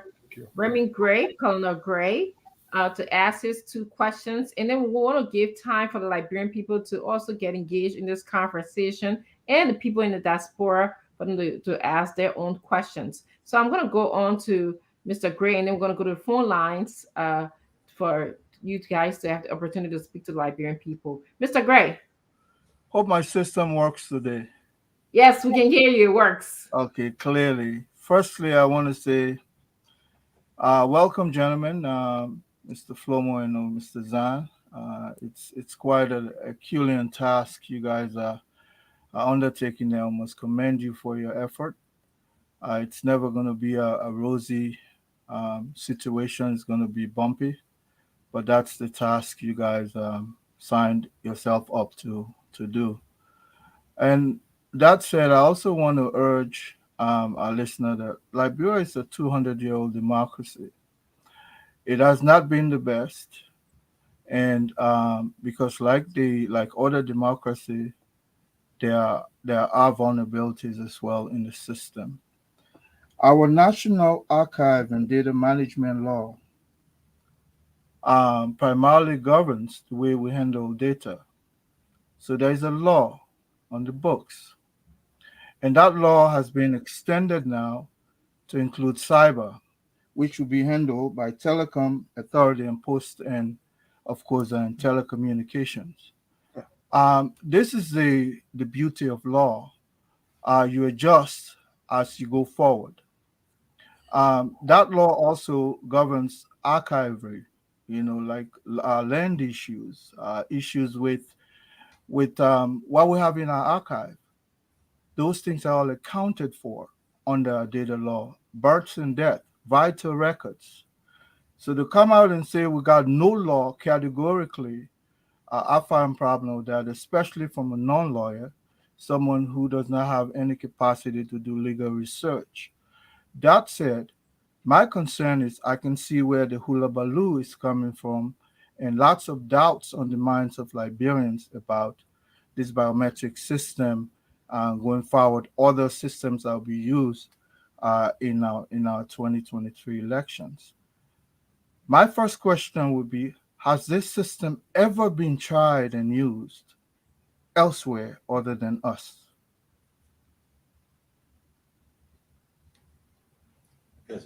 I think I can proceed to respond to that. If you say this system, are you talking about biometric voter registration? Whatever system that we're going to be using in the 2023 election, the biometric or data preservation system, is this a customized model? There will be no precedent on it. This is the first time it's ever going to be used in Liberia, or it has been used before somewhere. That we see it as the best practice that we can adopt. Before Zahn comes in, probably before you came, we made it clear that the digital aspect is for the voter registration, and the voting aspect will remain the same as we did in previous elections. Okay. Yes. So to answer that, yes, the digital aspect is what I'm now. What the question will be for. Okay, this again, when we decided to do this, we said let's look for the best to help us, and we were fortunate to find the best after a long procurement process. We found Laxton Group working along with Neurotechnology. Laxton did the biometric voter registration for Ghana. In 2020, they registered 17 million persons out of a population of 30 million in Ghana. In Mozambique, they did another registration exercise in 2018, 2019. 13 million persons were registered. Same went on for Tanzania, Malawi, and they've done projects for the UNDP. They've worked in Zimbabwe. Currently, they're doing work in, they did work in Afghanistan. Currently, they're doing work in Guinea-Bissau also and Mozambique. So we're banking on the expertise of a company that has promised not only to do biometric voter registration for us, but to see it through the entire electoral cycle with us for this year. So I think we are on a good footing. And in as much as we're the last country in West Africa to be doing this at this point in time, we are doing it with a company that's got the expertise. So the answer to that question is we are counting on the experience of this great company. The next question, please, Mr. Gray. All right, gentlemen, I know it's not, like I said, it's not going to be easy. Even here in the United States, there has been lots of historical errors with preservation of data when it comes to, we're talking about dimple chart, voting record, preservation of voting records, so to speak. So it's never a perfect situation. But then in 2017, we gathered information about, even though it's rumor based, maybe up for investigation. We understand that foreign agents, interfered with, the data that gave rise or advantage to one or the other parties. So my question is, who are some of the agents outside of you guys that are responsible, to ensure data integrity? Foreign agents could mean, other agents could mean our foreign allies, political organizations, and so on and so forth. Who are some of the agents other than you guys? Is it primarily you guys or somebody else there to check and balance, to oversee that the process is really preserved?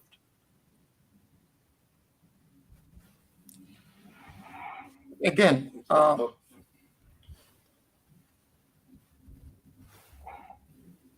yeah, okay. So we might not be able to be direct with the question because it could be a form of revealing security information.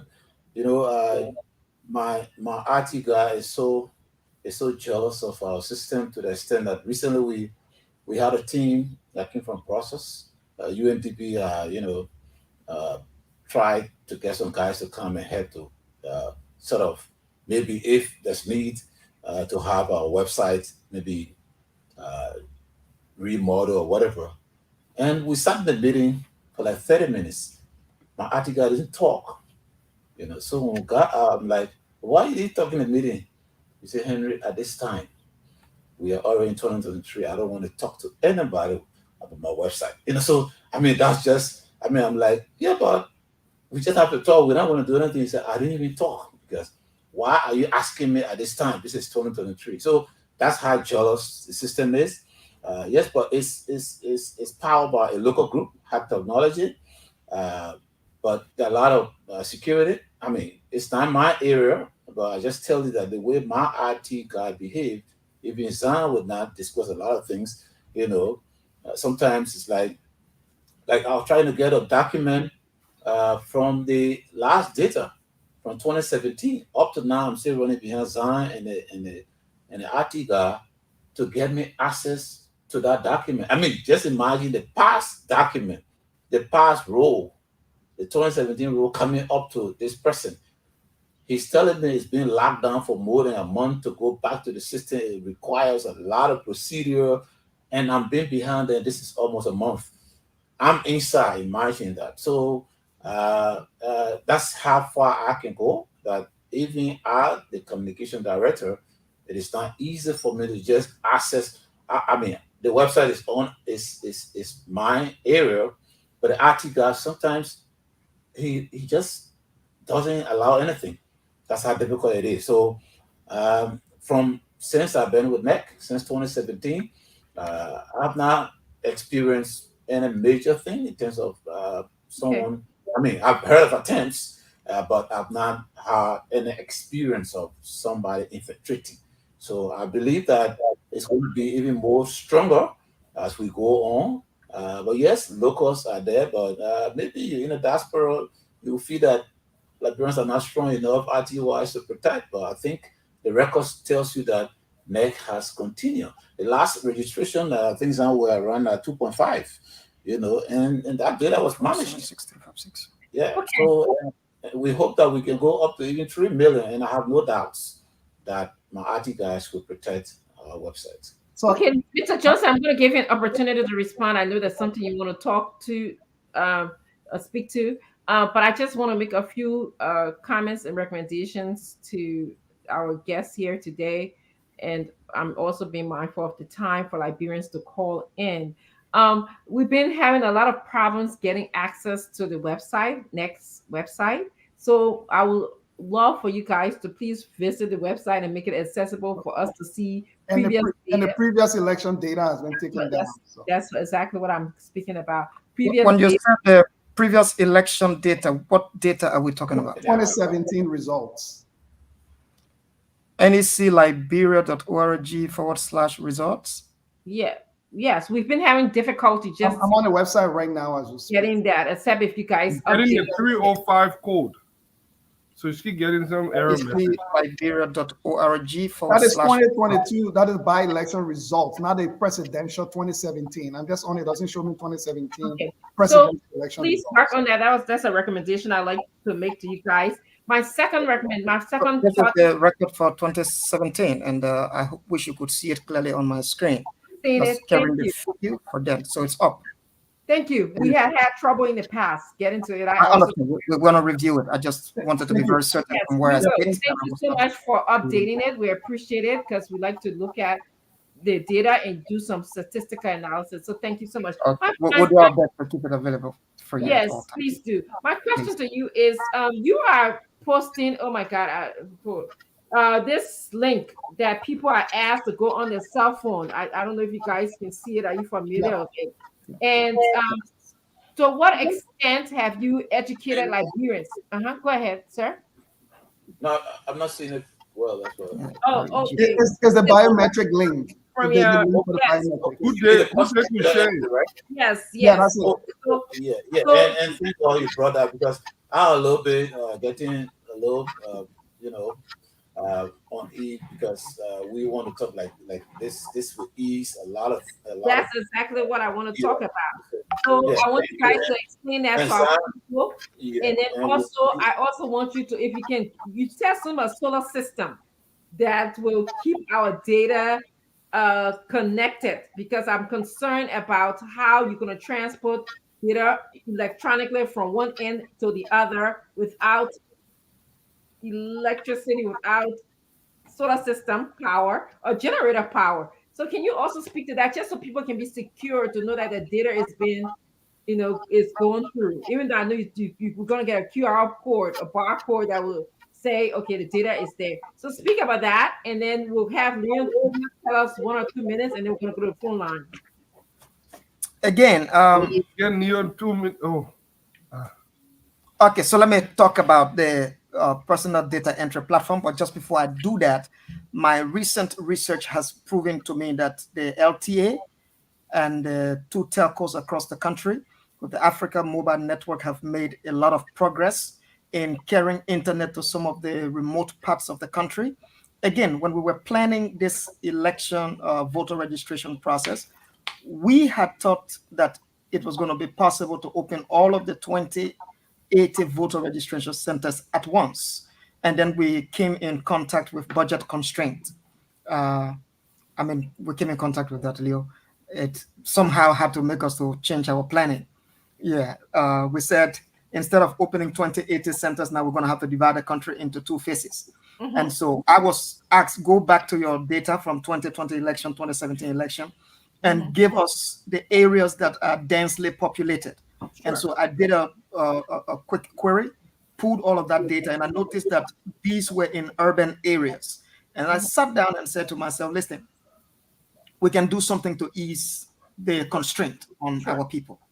So is there a way we can develop a small system that allows people to enter their own data, go to the registration center with that data, and we just put it on the screen and pick it up without the need to type for 400, 500, 600 persons, 1,000 persons. So what this personal data entry platform would do for you is, if you want to register and you go to the registration center, just go to reg.necliberia.org, fill in your information like your first name, your middle name, your last name, the date of birth, and then you tell us your county of origin. We ask you for your county of origin because this is a large data we're going to be collecting, and we want to be sure that it can also serve for other purposes of information, not necessarily because we want to pinpoint anyone. And then we ask for your county of residence. That way we also put in a security check. If you're not residing in Margibi, why do you want to register in Margibi? The law says you must register to vote in the place where you ordinarily reside. So when you put your county of residence, we ask you to select a locality. You select all that information, and then it generates a quick response code for you. Now, that quick response code, which we call the QR code, is not sending any data to the NEC data center yet. It has all the data right on your phone after you fill it in. So you could print this data. You could also take your phone with you to the registration center and just show the QR code right on the camera like I'm trying to do right now. And they will pick up all of the information that you have typed from the QR code directly into the BVR kit. So they don't have to type that information for you again. All they're going to be doing for you is capture your photo, capture your fingerprint, print the card, and issue that to you. So we did series of tests with the data entry process on the spot and the data entry process using this device. And we discovered that if you were to use the online data platform, the personal data entry platform, which is optional, I like to say that again, it is optional, it's not mandatory.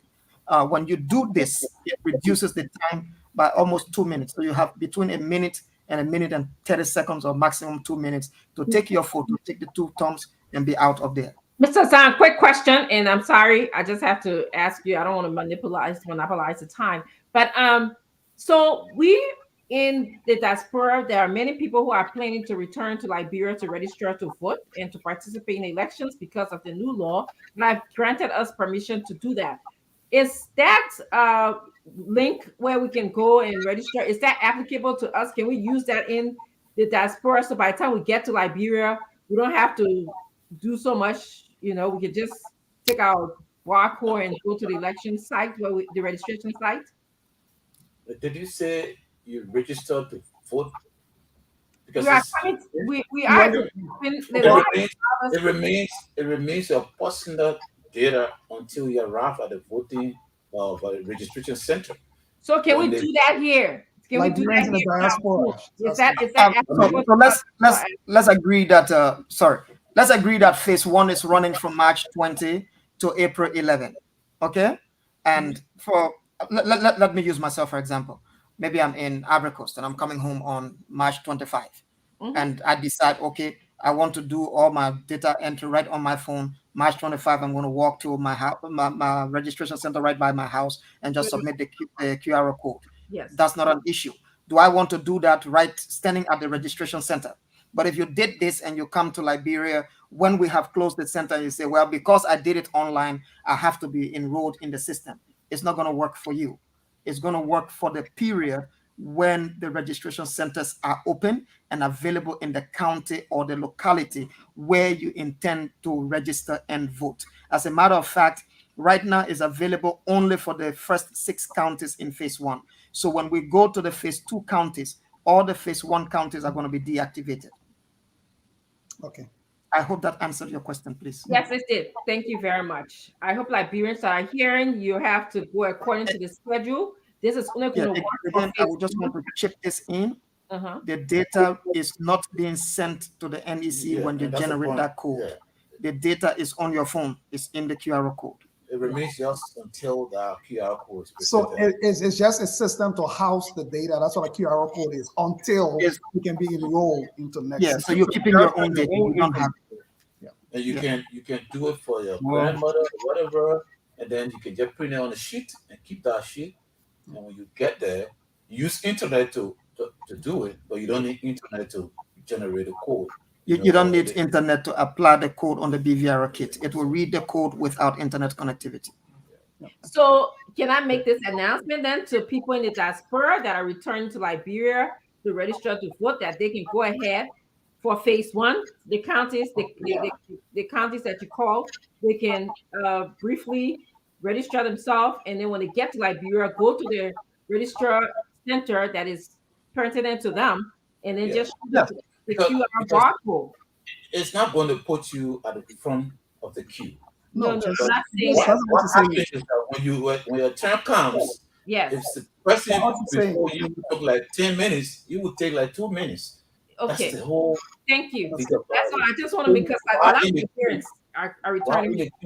You can also help others to do this, so that it just speed up the process. So assuming that this densely populated voting center should have taken, say, 5 days to capture everybody, if we all can sell this idea, probably it will take like 4 days or 3 days. That's the whole deal. Okay, thank you so much. Leo, you want to speak to something? Yes, just very quickly. 1 minute, and then we're going to do another minute for the guy, but then we got to go to the phone lines, let Liberians speak as well. I just want to provide some clarification and education for my co-panelist, Colonel Ed Remy Gray. You don't need to be a lawyer to do legal research. As a UN-trained human rights specialist, I am qualified and certified by the United Nations to research a lot of legal issues, including having oversaw some investigation of truth and reconciliation commissions legally around the world. So I will educate you on that yes, I do have the capacity to do legal research and have completed some very reputable report. If you just Google, you'll find some of them. Okay. Number two, I'm coming to the referencing. Number two, there are only 28 countries in the world that have any biometric data protection laws. Liberia is not one of those countries. Liberia does not have biometric data protection laws, which is what I said, and I repeat, I just wanted to clarify that misinformation that was provided in reference to my comment. Thank you. Fadiga, you have a... Yes, so just 2 quick questions. Now, what? One of them is the server that will host this thing, is it in Liberia or is it going to be done by somewhere? I don't know where you guys host going to be storing our information. The second thing is, are there policy at the NEC against political activity of employees? Because there has been rumor that some of you guys, I know you say most of you guys have integrity, but some of you guys are political appointees. That means you are a member of the ruling party. I know you guys have your own political thing, but are there any guidelines or laws or procedure, whatever, put in place at NEC, against employees and political affiliation? Did I hear you say there are political appointees working at NEC? No, there has been rumor. I'm not definite. There has been rumor. Even going back to your current boss, Liberia is a society with a lot of opens, with a lot of different rumors. Some of them true, some of them false. But the thing is, are there laws or policy in place that prevent employees from taking part in election, or are there anything in place on that line? Well, I don't know how to go about it, but the point is, everyone has got a past life, especially when it comes to their appointees. Because I know I've never had such a position that you're referring to, but even the past or current board members, yes, they have their life before coming at NEC, but once you are nominated, confirmed by the Senate, and commission and come to NEC, you are deemed neutral. And I don't know of any history, I don't know of any current record, past record, where a serving board member is at the same time serving in any other capacity. No, it may not be explicit, but they may have political affiliation. Are there anything preventing them from whether explicit or implicitly supporting political institutions? Yeah, and that's the point I'm making. That's what I'm saying. Once you are confirmed, you are not allowed. I'm starting from the board coming down. Even as I'm a director, I'm going to give an example, right? My daughter is 14 years now. She just turned 14 a few days ago. She came to me to ask me one day and said, Papa, the people are asking me whether you support any party. And I told her, I said, I'm happy that you in the house, you have no evidence or no proof that I support. That was my happiness. That people are asking my daughter whether. So they would have told my daughter, her father supports this party. But they were asking, maybe they felt that maybe in our little secret house, I tell her things because she have no clue as to whether, So that was my happiness that my daughter does not even have a clue, what they were talking about because I don't discuss party. So my bosses. So there is a strong line between your activity and let me be clear with you. As Liberia that I know, as explosive as political situations are, if a net, even the sweeper, is deemed to be maybe an affiliate, it will be on Facebook. You won't work there because the play will be smaller for you. How much more maybe a commissioner or a director? But these assumptions will come, and we're not bothered with these things. NEC is one of the biggest victim of disinformation, like what you assuming, which is untrue, is a lie, it's not true. But we face these things because the first thing is you have to succeed in maligning, the characters of NEC so that probably when you are a loser, it becomes easier to complain. These are strategies, but we're not bothered about that. Be accused. There'll be a lot of accusations.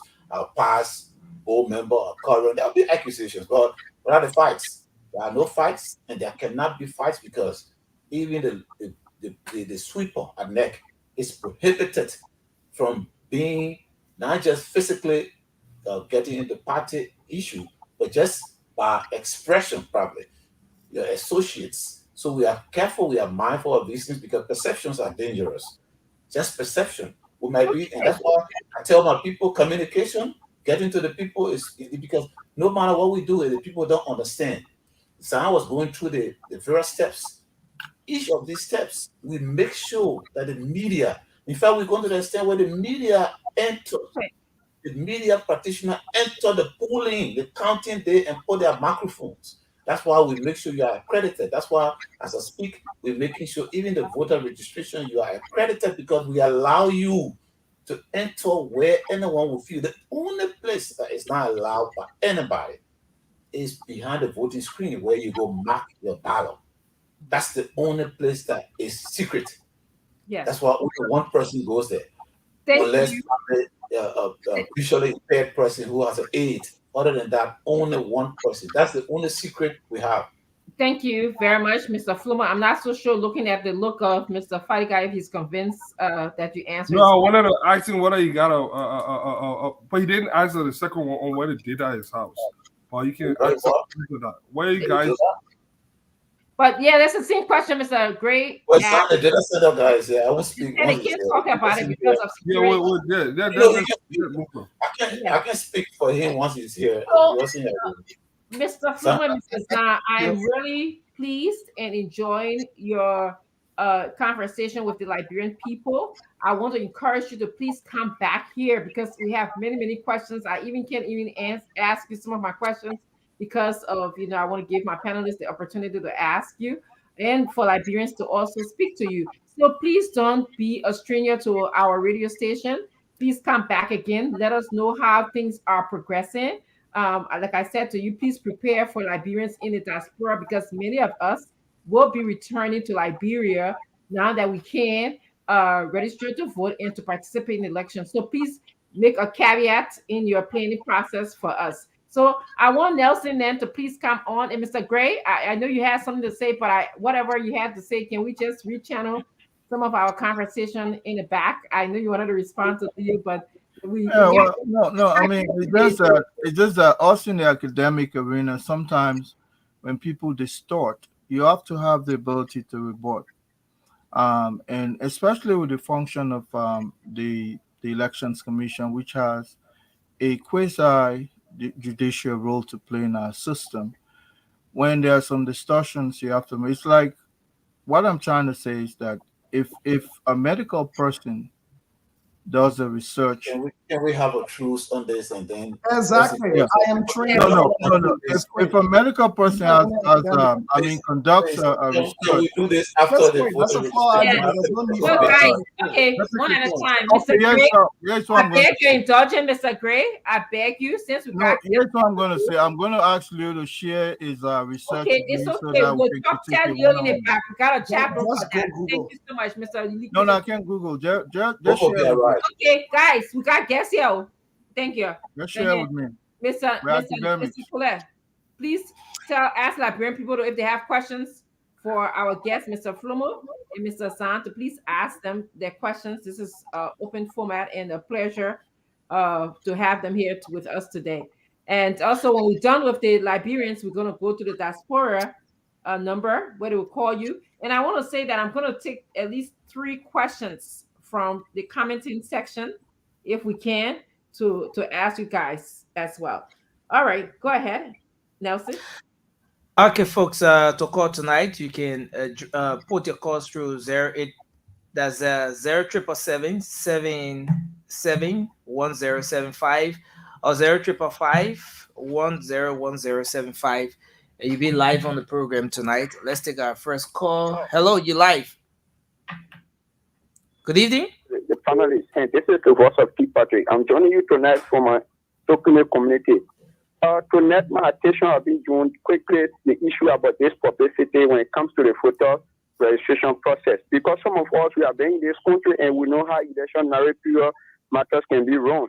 In 2011, some of us, we realized voters were educated to go and register.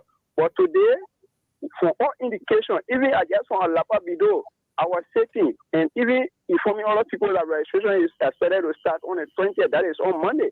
And a lot of people were telling me they are not aware. Where am I getting this information? So I want to ask, why today our election commission and every other member of our committee today, they didn't take every other thing to educate the registration or to educate the voters to go and register? It's a serious problem we are experiencing. Okay. I think they got to address this issue for us. And secondly, I also want to know how these processes are going to be, because we are understanding that this is a new issue. A lot of people are not educated. So they need to do every other thing to go on radio to pay people to do a civil education for the public. Thank you. Thank you very much. Hello. Good evening to you. Jasmine, how are you? Yeah, good evening, sir. Go ahead. Let me say good evening to our the panelists from the Diaspora. My name is Mohammed M. Kenneth John. Donate as to the 16th Pacific Balance of $1. Jim, good evening. Let me say how to you from the Diaspora.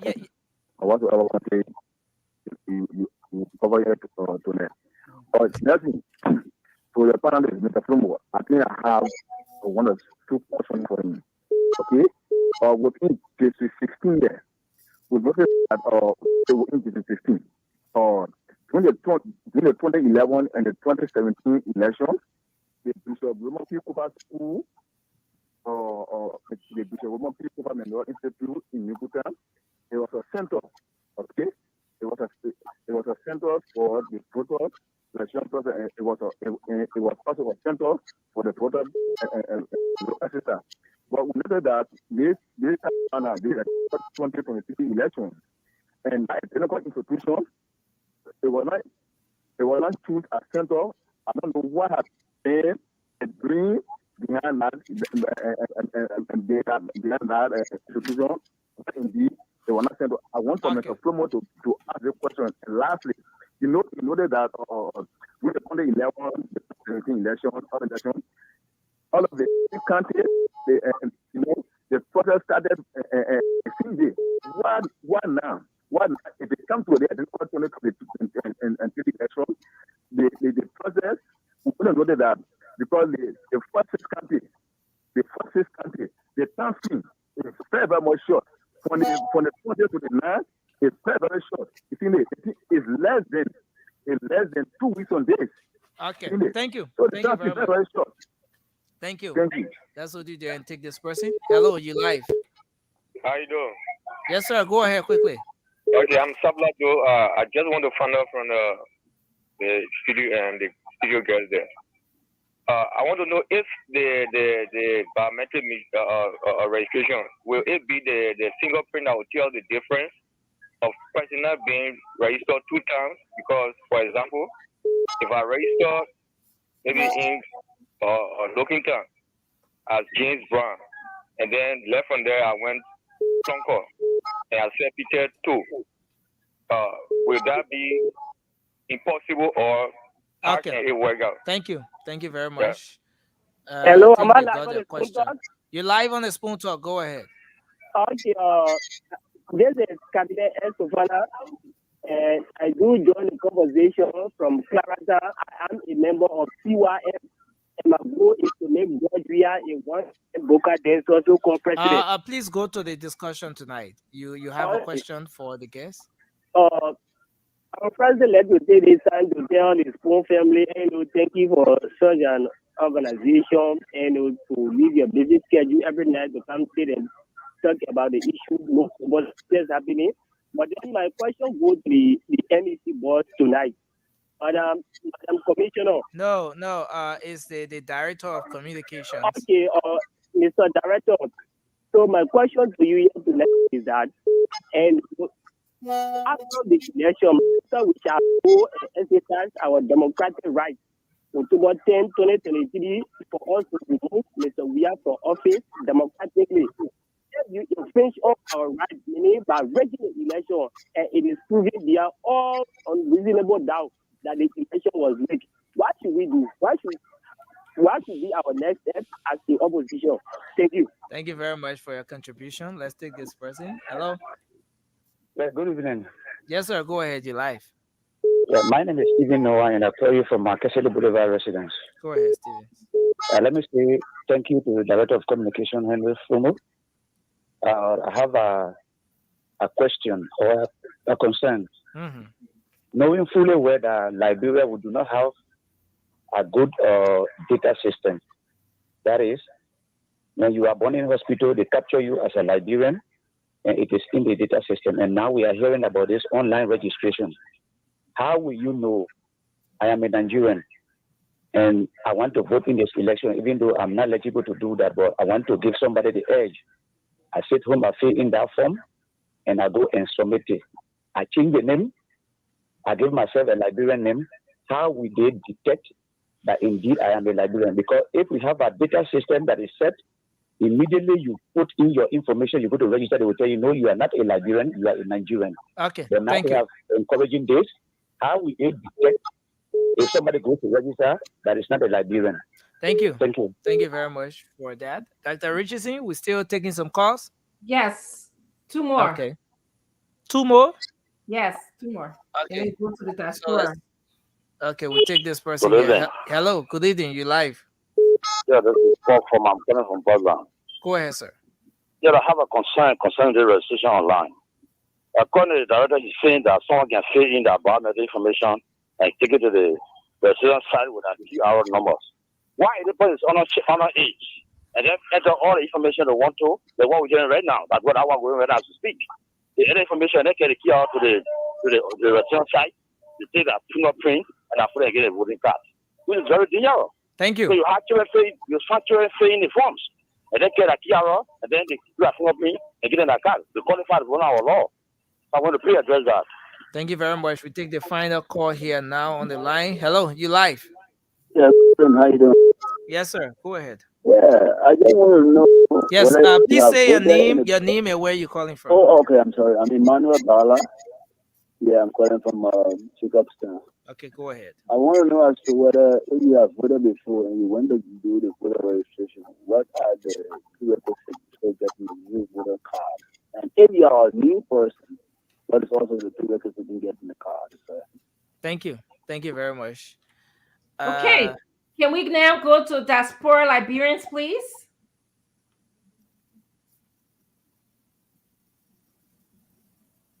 I think James is James, if you are there, you can come. Okay, James is trying to come on.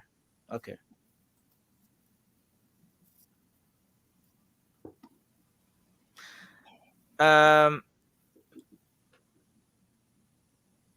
James, you are muted. I'm coming. I'm okay now. The number is up. As soon as call come, I will get them. Okay, so what's the number 95 what? Yeah, now that is plus the 955 number is now on tonight. So we're using plus 231 555 11 99. So the people in the diaspora, they can call by WhatsApp using. Yeah. Okay, can you say that again? Give an example, just because.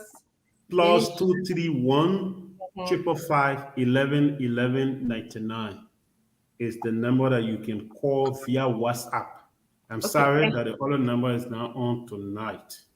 Thank you. So if you want to ask question, call that number and you will go through. Okay.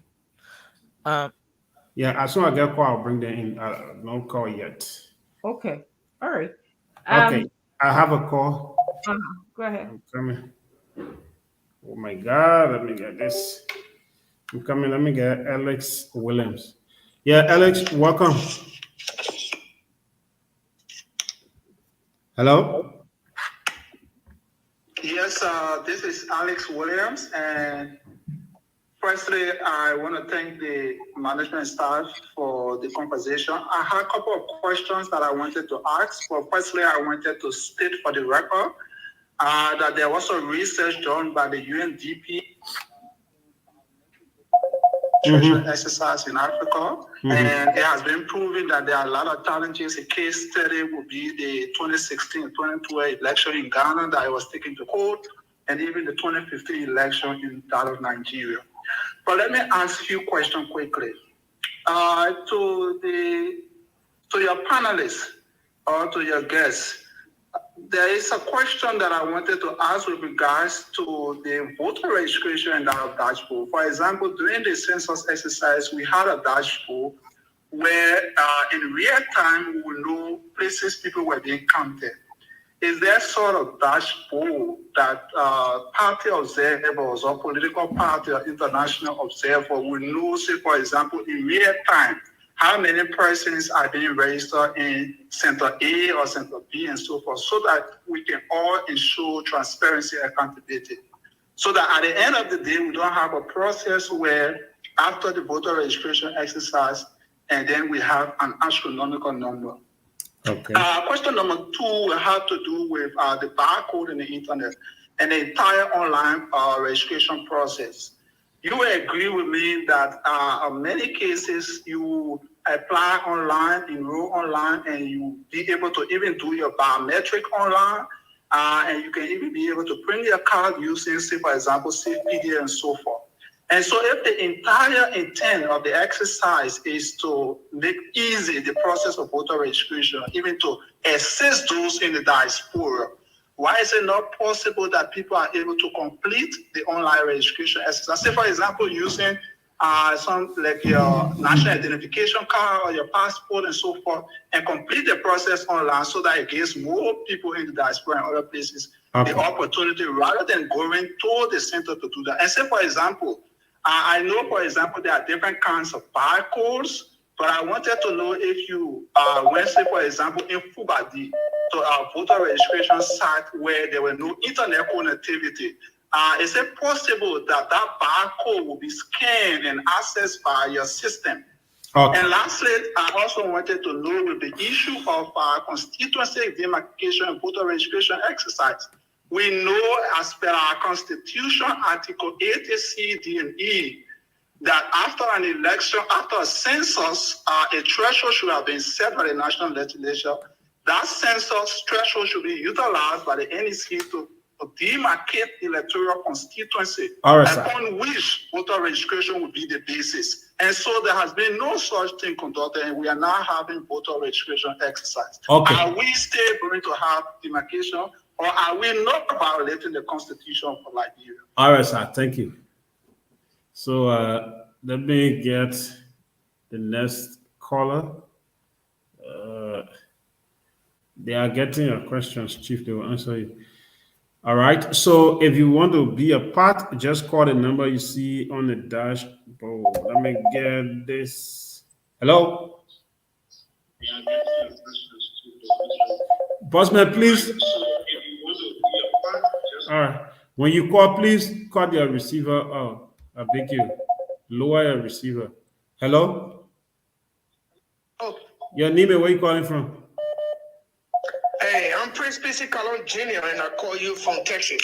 Okay, you have 1 minute. Yes. So the main point is that I just want to know, is there any way that the system marry each other? In technology, when they say marry each other, say for example, we have driver license system like Liberia, we have national ID card system like Liberia. Is there any way next system can marry those systems so that we can see, like the last caller just asked about, knowing people national, knowing people age. So if these systems are marrying each other, we should be able to identify these things. But if these systems are not marrying each other, that means I can go and register at age 15 and say I'm 18 years old. Who's going to identify that? But I cannot get a driver license when I'm 15 years old. All right, so the systems should be able to marry each other. That's just my concern. All right, sir. Thank you.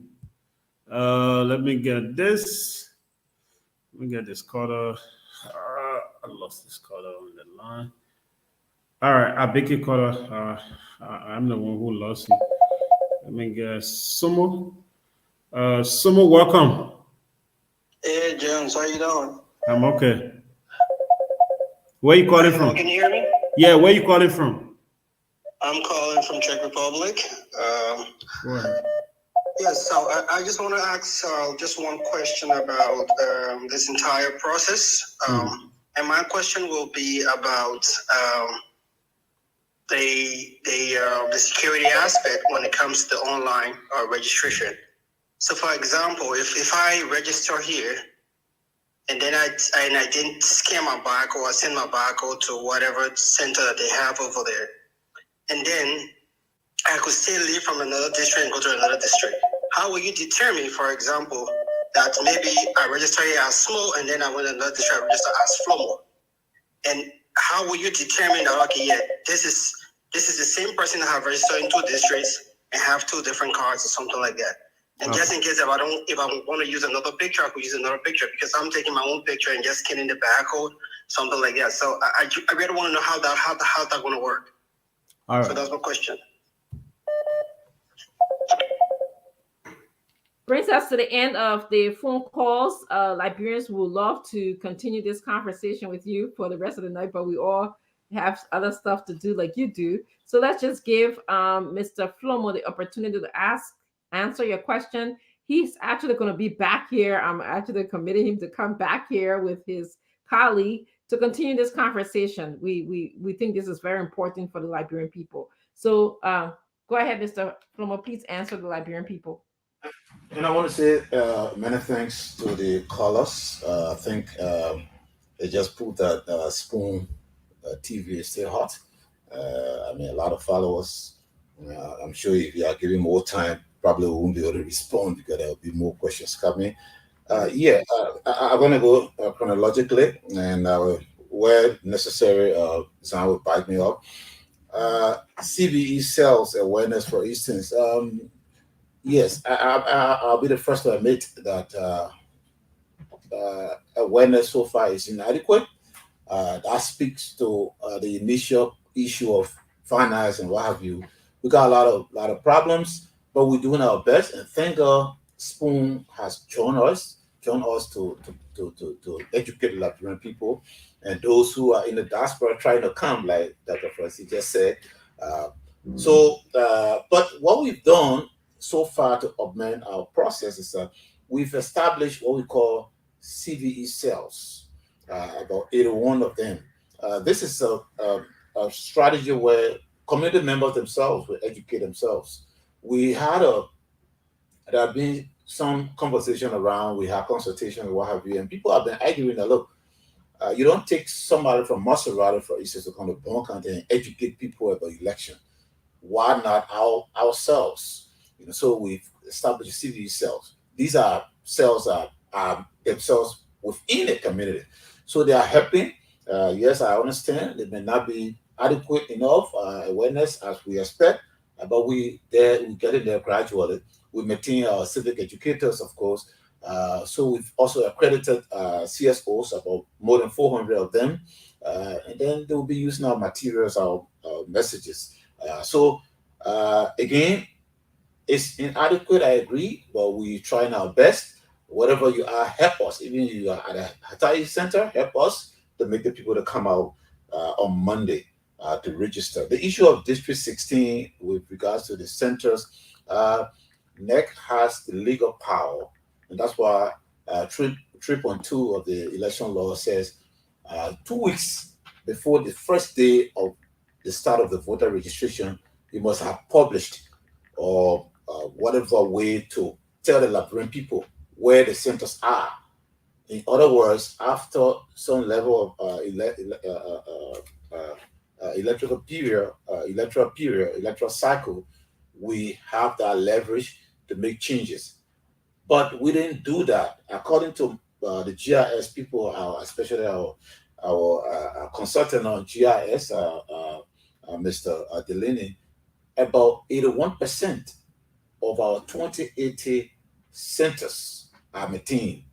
But what it did, due to population distribution, due to growth of population and other issues, they based a few changes, but the centers remain the same amount.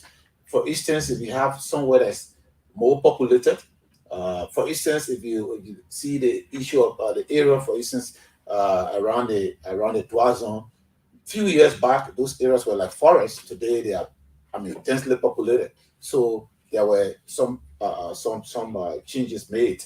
All right. So I don't know if District 16, where the fellow is talking about forcing that, there were other things that were done mistakenly, inadvertently.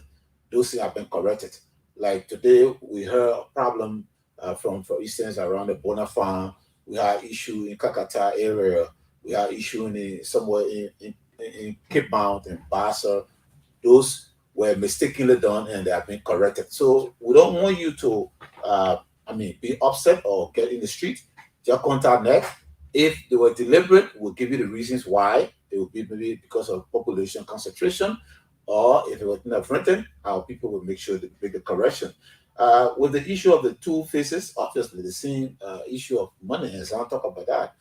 We could not afford to cram the entire country at once like we normally do, where we start simultaneously throughout the country. As I said, there's 10-day buffer between the first phase and the second phase, and that buffer is to redeploy our materials. It tells you that we cannot operate simultaneously for the 15 counties. So bear with us. After first phase, you'll be treated the same way. You have your time to register. I talk about, someone said, if the election is rigged, what they have to do. I tell you, everything about NEC is not final in terms of legal. Now I don't know which one the Fadiga is on. I've been watching the fact that he lost from the camera. I don't know whether it's the first Fadiga. So, but if and I don't. You follow the show. Well, the second one, they send the second one for you. Yeah. So I can tell you, I know there'll be no regular election because we don't have that history. The integrity of this process is clear. the system since 2005 is stronger. And besides, every step along the way, the parties, especially during election day, every polling center, each party or independent candidate has got 2 persons, 1 person in at a time. If the first person probably want to use a latrine or whatever, the next person comes in. From there, we go to tally. You are also allowed to be there, including the media. From there, on and on. So along the way, but at every step, including starting Monday, the voter registration, anywhere you have a qualm, you raise it, it becomes a case. If you're not satisfied, that case can go up to the Supreme Court. We are not final arbiter on election matter. Though we have an appellate power, the board has an appellate jurisdiction, but it is not final. So assuming which would not be a fight, and you can conduct, but to satisfy your question, if there's a breaking of election that you perceive that is rape, it starts with our magistrates or our hearing center, and then you can always appeal, but the final at our level is the board. When you are not satisfied with the board, please go to the Supreme Court. When the Supreme Court rule, whether in your favor or in our favor, that's final as per our law. Okay, so Mr. that's the remedy. Let me just pick up. There was another important question someone asked. Because of time, we have to go on, and I know Mr. Zahn would chime in as well. Someone asked about what if you come from another country, you are not a Liberian citizen. Yeah. So please answer that. Please answer that question, and then we'll ask you to make your closing comment, and then Mr. Zahn will make his closing comment, because there were so many questions. I don't know if we have time to answer it all. That's why I want you to come back, go and study them, and then come back, so we can go home tonight. I jokingly tell people that that's one of the weaknesses of the biometric technology. It doesn't say whether you're a citizen. It doesn't say whether you're underage. That is left with the inhabitants. We rely on our registrars. We rely on the citizens within our locale to know who is a resident or who is underage or who probably should not be qualified. If you can, you have exhibition time. So the registrars are trained to determine whether you are. But at the end of the day, there are a lot of instruments that you can provide either of one of them to prove. For instance, if someone challenges you that you are not a citizen, what if the person you assume that is a Nigerian has naturalized? So that naturalization document can be proven. So, but to just assume that because maybe my accent is a little different or maybe my look, well, you have to prove it. So that's why we said Monday, you did nothing to go to register. You only need to be 18 years and above. But if your inclusion is brought under question, if your inclusion on that roll is challenged, then you have to prove. So assuming that you feel the person is a Nigerian, you have that right to come to the registrar and say, look, I don't believe this guy is a Liberian. That's a case you have started right there. So the magistrate will lead that. If there's a ruling that, yes, you're now a Liberian, that person also has a right to challenge. And that case can come to the board can rule, that case can reach to the Supreme Court, and that will be the end, obviously. So there's always a remedy, a law, and there are several questions, but I think we like you said, continue of online. I think Zahn needs to come back. This is not online registration. This is your personal data entry. It is your data until you reach at the center and it is loaded on our server before it becomes. And then someone said you register children, they come. No, if you recall when it comes, it's still the same. You could be challenged from your own record. Mm-hmm. How can you tell me that somebody will upload someone below 18 years and the person, somebody else is bringing it at the center? When that barcode brings down your document, of course, I don't think an adult will come and bring a 16-year-old information. Well, then at that point, you are not below age. But if you say that the younger person would bring it, obviously you'll be denied. So the document, I want for Zahn to go back on that. it is not online registration. It is your personal data. It's like you just want to prepare yourself for exam, and you study, you create your own personal note, and then when you get it, so that you are aided by it. So it is not online registration. This is how you can. Thank you. Thank you. Sanchez, a few questions, and then we have to close up. Yeah, for me, the way to explain this is for us to practicalize it. So we go back to the system. You start to where they have the date of birth, and you put in the date. So we say 12/12 to 2018. Right here, it shows you the age, and then it tells you only a person 18 years and above can register to vote. So even the personal data entry platform is engineered to tell you whether or not you can register at this point in time to vote. So that same method is being applied on the biometric registration kit. So if, like the director said earlier, if you're going to be 18 the day before you register, and the system will not allow you to register.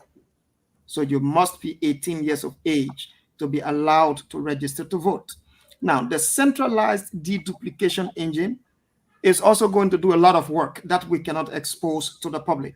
And so for someone to tell me that they will register here and then go somewhere else and register, maybe change their name, please be advised. We have your face, clear photo. We have your 2 thumbs, which are very unique for you. No other person in the world will have it. And like my brother Fadiga was asking yesterday on the Spoon Talk, what happens in an instance where my twin brother picks up my voter ID card and goes to the place hoping to vote on my behalf? Well, we have the photos, we have the voter ID. I'm sure that both of you don't bear the same full name. And so we have the name as it's being entered in the system. And the ID is so unique, 11 digits number, but we can tell you where that registration happened. And part of the registration process for our staff is that those who are doing the registration will have all their 10 fingers enrolled in the kit. So you're not logging in with password to the BVR kit. You're logging in with your fingerprints to do a registration for any of our people who come to register. So when I register you, my data is accompanied with your data as evidence that I did the registration. So any of our staff who maliciously will want to tamper with the system, automatically an alert comes to the NEC data center. We know where that is happening. If it happens consistently, we have the power to shut it down and send a team to investigate. Laxton Neurotechnology is not leaving this in the hands of NEC alone. They are sending their people out in the field beginning from tomorrow to make sure that this entire process, because for them, the indicator that their integrity is tied to this process. So a lot of security is on the board already. Can I throw in this one last stuff? Will the political institution have representative doing the process? Or just we have more than 35 engineers right now in country working along with the NEC. And will the political parties be represented? Yes. As we speak, the political parties tax are ready. Their accreditations are ready. I remember today they want to pick some out. The media is what we have a little problem. We'll be putting the last batch of the media by tomorrow. So like I said earlier, along the way, you're not just anybody, you are accredited so that we know that you are a political party agent, or you are a police officer, or you are a civil society person, or you are media. Everyone is accredited. Accreditations are ready. You are there. Every center political party must be represented unless they don't want to, but they have a right. What do you mean accredited? That mean they have to go through some process, or anybody?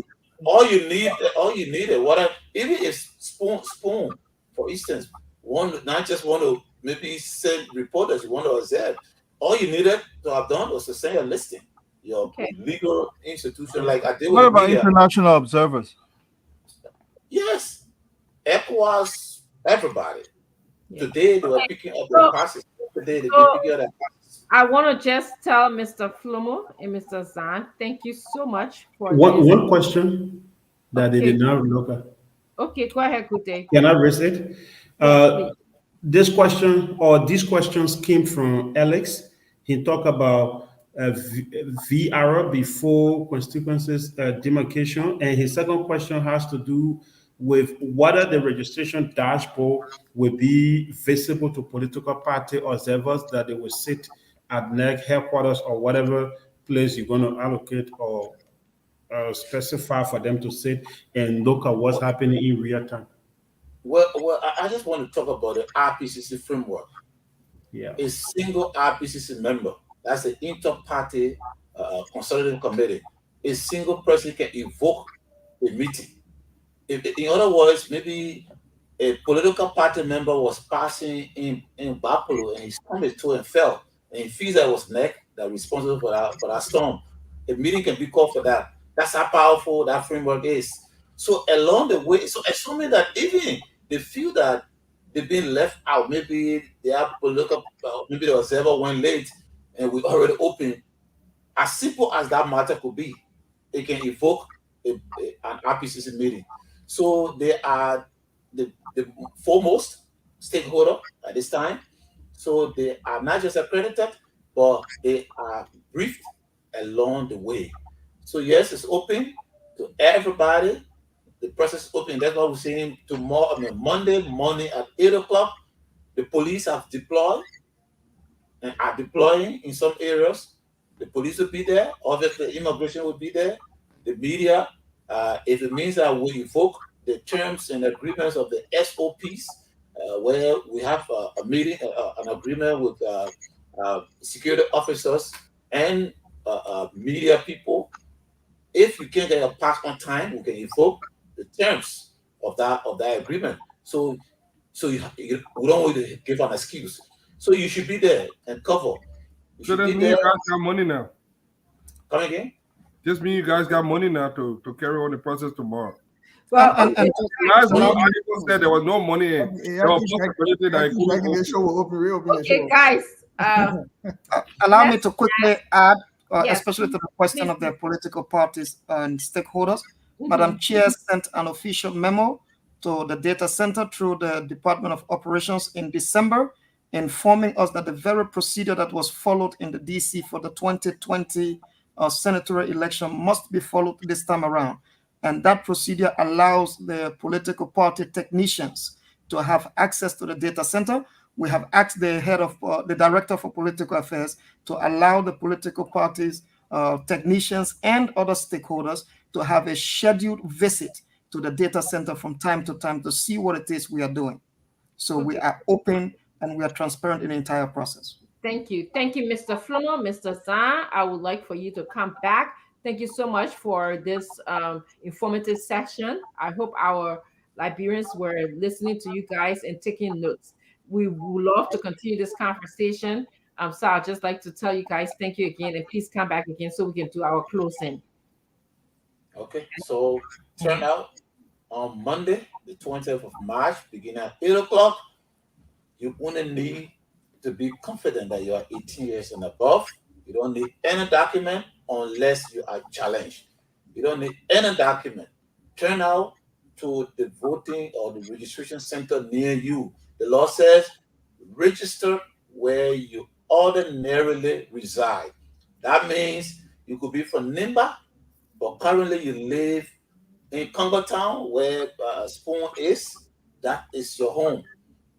That's where we expect that you register, because where you register is where you vote in October. So turn out. If there are any problem, we'll be posting, follow our Facebook page, it's hot. We'll be posting our hotlines, just in case there are problems, call the hotline, or my numbers are there. Anytime, let's talk. It's not time to demonstrate or whatever problem can be resolved. Thank you. Thank you very much. And we hope that you guys get the rest of your budget money to continue this work. Mr. Zahn, anything you'd like to say, one or two words before you guys go? Yes, quickly, I would want to appeal to our Liberian people to understand clearly that the NEC has a mandate to conduct elections. Elections are time-bound. We understand the concern with the census issue, but ListGIS does not report to us. And if we say we'll sit down and wait for the outcome from ListGIS, we may not be able to conduct the election. Next thing, you're talking about a constitutional crisis. We cannot afford that. So the NEC is moving ahead with her work, and we want everybody in this country to give us that faith that what we've been doing as an institution since 2005, we will continue to do in the interest of the country. Thank you. Thank you. Thank you very much for joining us. See you again. Okay, guys, it is us, just us here. I'm going to let you do at least a minute and a half of closing time because time is far spent. So I will start with Leo, and then we'll go to Fadiga, and then we'll go to Gray, and then I'll just make my final thoughts. Thank you very much. And I mean, I have a number of concerns. I mean, I think this need a whole set of shows because I don't think we have. We'll do that Monday. Yeah, I will. Hopefully, we can do a second show at some point. But a few things have been raised. One of them is an issue I've raised about 3 years ago. Liberia has no way of verifying who a Liberian citizen is, even those who never left Liberia, even those who live in Liberia. Because according to the last UN report, about 65% of the population have any record of birth or existence in the country. People who may have done passport maybe, or were born in a big hospital that may have record of birth. So even those before the war, where all the things were in paper, Supreme Court, where they wash everything away, you can just go to the Ministry of Health and say, I am a Liberian. They say, where you were born, you call the place, you call your parent, where you from, they give you a birth certificate. I'm worried because I'm hearing next saying, you don't need to prove you're a Liberian. You just show up. So are you telling me that there are going to be people challenging every single individual across the country that they suspect to be a Liberian? And does NEC have the capacity to launch a nationwide investigation center or nationwide investigation centers that every single person, anybody identifies somewhere, they will be able to expeditiously adjudicate the process and determine? And by what standard will they still determine the person is a Liberian citizen? Still, even if somebody raised the issue. So that concerns me. The second thing that concerns me is about this whole biometric issue. In Liberia, we like to implement before we actually plan. It's clear that we did not plan for this. NEC themselves are saying it. There's no law. So anybody can do anything. There's no framework that says you can do this or you can't do that. So they are inventing it as to go along. The challenge of biometrics around the world, and I've worked with some, I'm an A+ and an M+ Microsoft certified network engineer. I can tell you that the problem with this thing is you don't add later on. The considerations that are supposed to be done have to be deployed right from the beginning to get it right. If not, when you've laid out the infrastructure of the system, and then later on you start realizing now, oh, we added power, let he share on it. It's not coordinated in a way. So it start creating a lot of glitches because you are repairing as you go along. The second thing is I'm so concerned, NEC is the adjudicator, the judge, and everybody. There's no oversight body. So NEC systems and record systems are not integrated into any other system. How come the national ID card system, what they were doing, they say is biometric, how come it's not integrated with a NEC system? How come the passport system, the ECOWAS passport system, is not integrated so that records and data are consistent across platforms?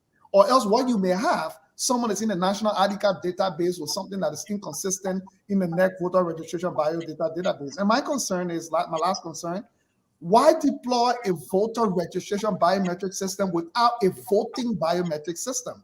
That's inconsistent. If you still have to go manually to the booth and show your card, and they show you, and then you do your voting. So there is no verification at the voting station to say when Dr. Richardson comes, it will scan her face to match it. No, it's not happening. So if Fadiga brother goes, if Fadiga says, "Mama, I travel and I'll give you my card. I'll register to different location. You register to different location. I'll leave you my card. Please go vote." Fadiga can go there and actually vote because Fadiga just need to look like the picture, and he just need to say my name on there, that my date of birth on there. He can vote and then go to his own voting station because you know what? The numbers are unique. So you'll not be able to track Fadiga down. And the problem with having our elections have been the registering of people illegally and then collecting their voter registration card and giving it to other people to go vote. That's what political candidates have done in the past. So I wish these guys well. I want to congratulate them for the patriotism and how hard they have been working as it is shown to try and get this done. But this has been wrong from the beginning. We don't have the resources. We don't have the planning that is required for something like this to be done properly. So all I can say is I'm keeping my fingers crossed by God's grace, which is not a great plan after all, because there's no backup for that. Thank you, Leo. Mr. Fadiga. Well, Leo touched a lot of what I was going to talk about. There were a lot of questions that I thought were not answered. They did a pretty good job, but one of the things that Leo's talking on with I see this becoming a problem for a lot of Liberians. And this, I will recount my personal experience. I'm a Fadiga. One of the way immigration have identified Liberians over the years, it's a very weird way. Most Liberians do not know that other Liberians go through this. In Liberia, growing up, I did not know I was different until I started to travel in the rural area and I started to get older. In the immigration, they will stop you at the checkpoint and they will look for Flomo, Tama, Koli, and something. As soon as you say Fadiga, they say, where you coming from? Or even Kone, if you got a Manigo name. And then they start to question you more. And then that drive would delay and people will give money. And I started to get mad, why are people doing these things? And then I forgot about it. Travel came back. I didn't know until my little brother tried to get a passport in Liberia. This young man had his original birth certificate showing that he was born in Firestone. They said they didn't want to see it. The guy called Sheriff at the health ministry at that time, this was 2017, he sees his voter registration card, said that this young man was not a Liberian. How could he prove that he was a Liberian? He was young, very young at that time. I had just come from the US. I was so mad when I went to the health ministry, but I got so mad I went to at that time the late Lemuel Reeves was the head of immigration. I grew up in Bikino, born, raised in Bikino. I know Lemuel Reeves from Bikino. Even when he was with CID, before he even went there. And I know his daughter. I actually contacted Dion and she contacted her dad. And then I went there. He said, I know the beginning from Bikino. But anyway, we had to get paper from there to go back to long story short, go back to the health ministry for them to give him his birth certificate. So 3 years this young man was in Liberia, he could not get his passport because of that. I see people going in the street and questioning people. I see people going at the voting booth and saying, this person is not Liberian, that person is not Liberian. How can you prove it? Because on Naza could be a Liberian, or Diallo, or naturalized Diallo could be a Liberian because our constitution allows it. Or foreign name. So there's so many things that we should have done. I don't know whether we are ready prepared for this, but I see a lot of things. And one of the things too that was not addressed is, like Leo said, the biometric process. The reason I think it is done is for it to be digitized. So that means if you go to the booth, you got your fingerprint. Your fingerprint is unique. You put that thing on the something, bam, you Leo. You leave from there. Your face, or they use the retina in the eye to those are some of the things. That way they scan your face, check your fingerprints. Even airline using it, you move. But if we do everything just to do the same FFR, the voter roll to register those people, what's there for stopping a government from manipulating the system, just putting more people on that roll, and adding more people in the system? Because when you go to the voting booth, you still want to present an ID. 30 seconds, Fadiga. And not going to be digital at the polling station. I know there will be poll washer and poll workers and things that will check, but I see chaos at the voting booth because people are going to start questioning things that they should have questioned way before they even get to the voting booth, and then going to create problems. Thank you so much, Colonel Gray. One of the uniqueness of the Madam Sirleaf administration when she came to power was the creation of certain, data integrity institutions like IFMIS and HRMIS. In other words, a person could not hold two jobs within the government or the country. I couldn't work at the Ministry of Finance and go hold a job at the Ministry of Defense. The system will flag you out. And in my opinion, that brought lots of integrity just on public service. And also, they took that one step ahead, and the UNDP was able to spearhead certain processes regarding our births and death or vital records. And they started introducing other forms of identifying Liberian citizens. That system is not perfect by itself, but at least it requires some improvement. Look, I live in the United States, and the issue about this person not being a citizen voting in our in elections here, it looms. Those of us who live here will know that it's a big argument. People like Trump organizations and others have raised those kinds of issues that foreign people are voting in our election. So it's a worldwide concern, even for older democracy. What I heard tonight was some level of hope that the system is moving towards towards a certain level of perfection. Look, you can never gain 100% perfection, but I heard something that probably did not exist in previous electioneering. Do we need to work on that to perfect it? I agree, but at least some way where they'll flag people not to register 2 times or duplication of registration. I heard something like that. Someone asked a very important question about data. I mean, about marriage between databases and so on and so forth. Maybe that's one layer of work we'll need to improve on in the future. I agree. When you enter the Ministry of the National Police and establish a record, their criminal record, that should follow you. If you come here as a foreigner, the immigration should have some level of identification to flag you. If you enter through the border undetected, you become undocumented until you show up somewhere. We work on this kind of things. Next thing I want to say is I think we're not going to discourage people from voting before even the election is cast. People have the right to exercise their franchise, and I think us political organizations have also the responsibility to to educate our voters at every form of the process. Go out there. That's a great. Just 30 seconds. Just go out there and educate people. And one thing I want to say, I'm not a doctor, a medical doctor. I don't think I can go and undertake a medical research on malaria for the UN without that being peer review. And I say, I've done this. All right, thank you. I'm going to just make 4 points because I know we have to go home. I want to be out of here by at least 7 o'clock. My first point is I want to thank you, panelists, very much for being here today. Every time I come on Spoon and I think, okay, I got a deadline, I'm going to leave here by 6:30. We get involved in such spirited and interactive conversations that it's hard to just let go.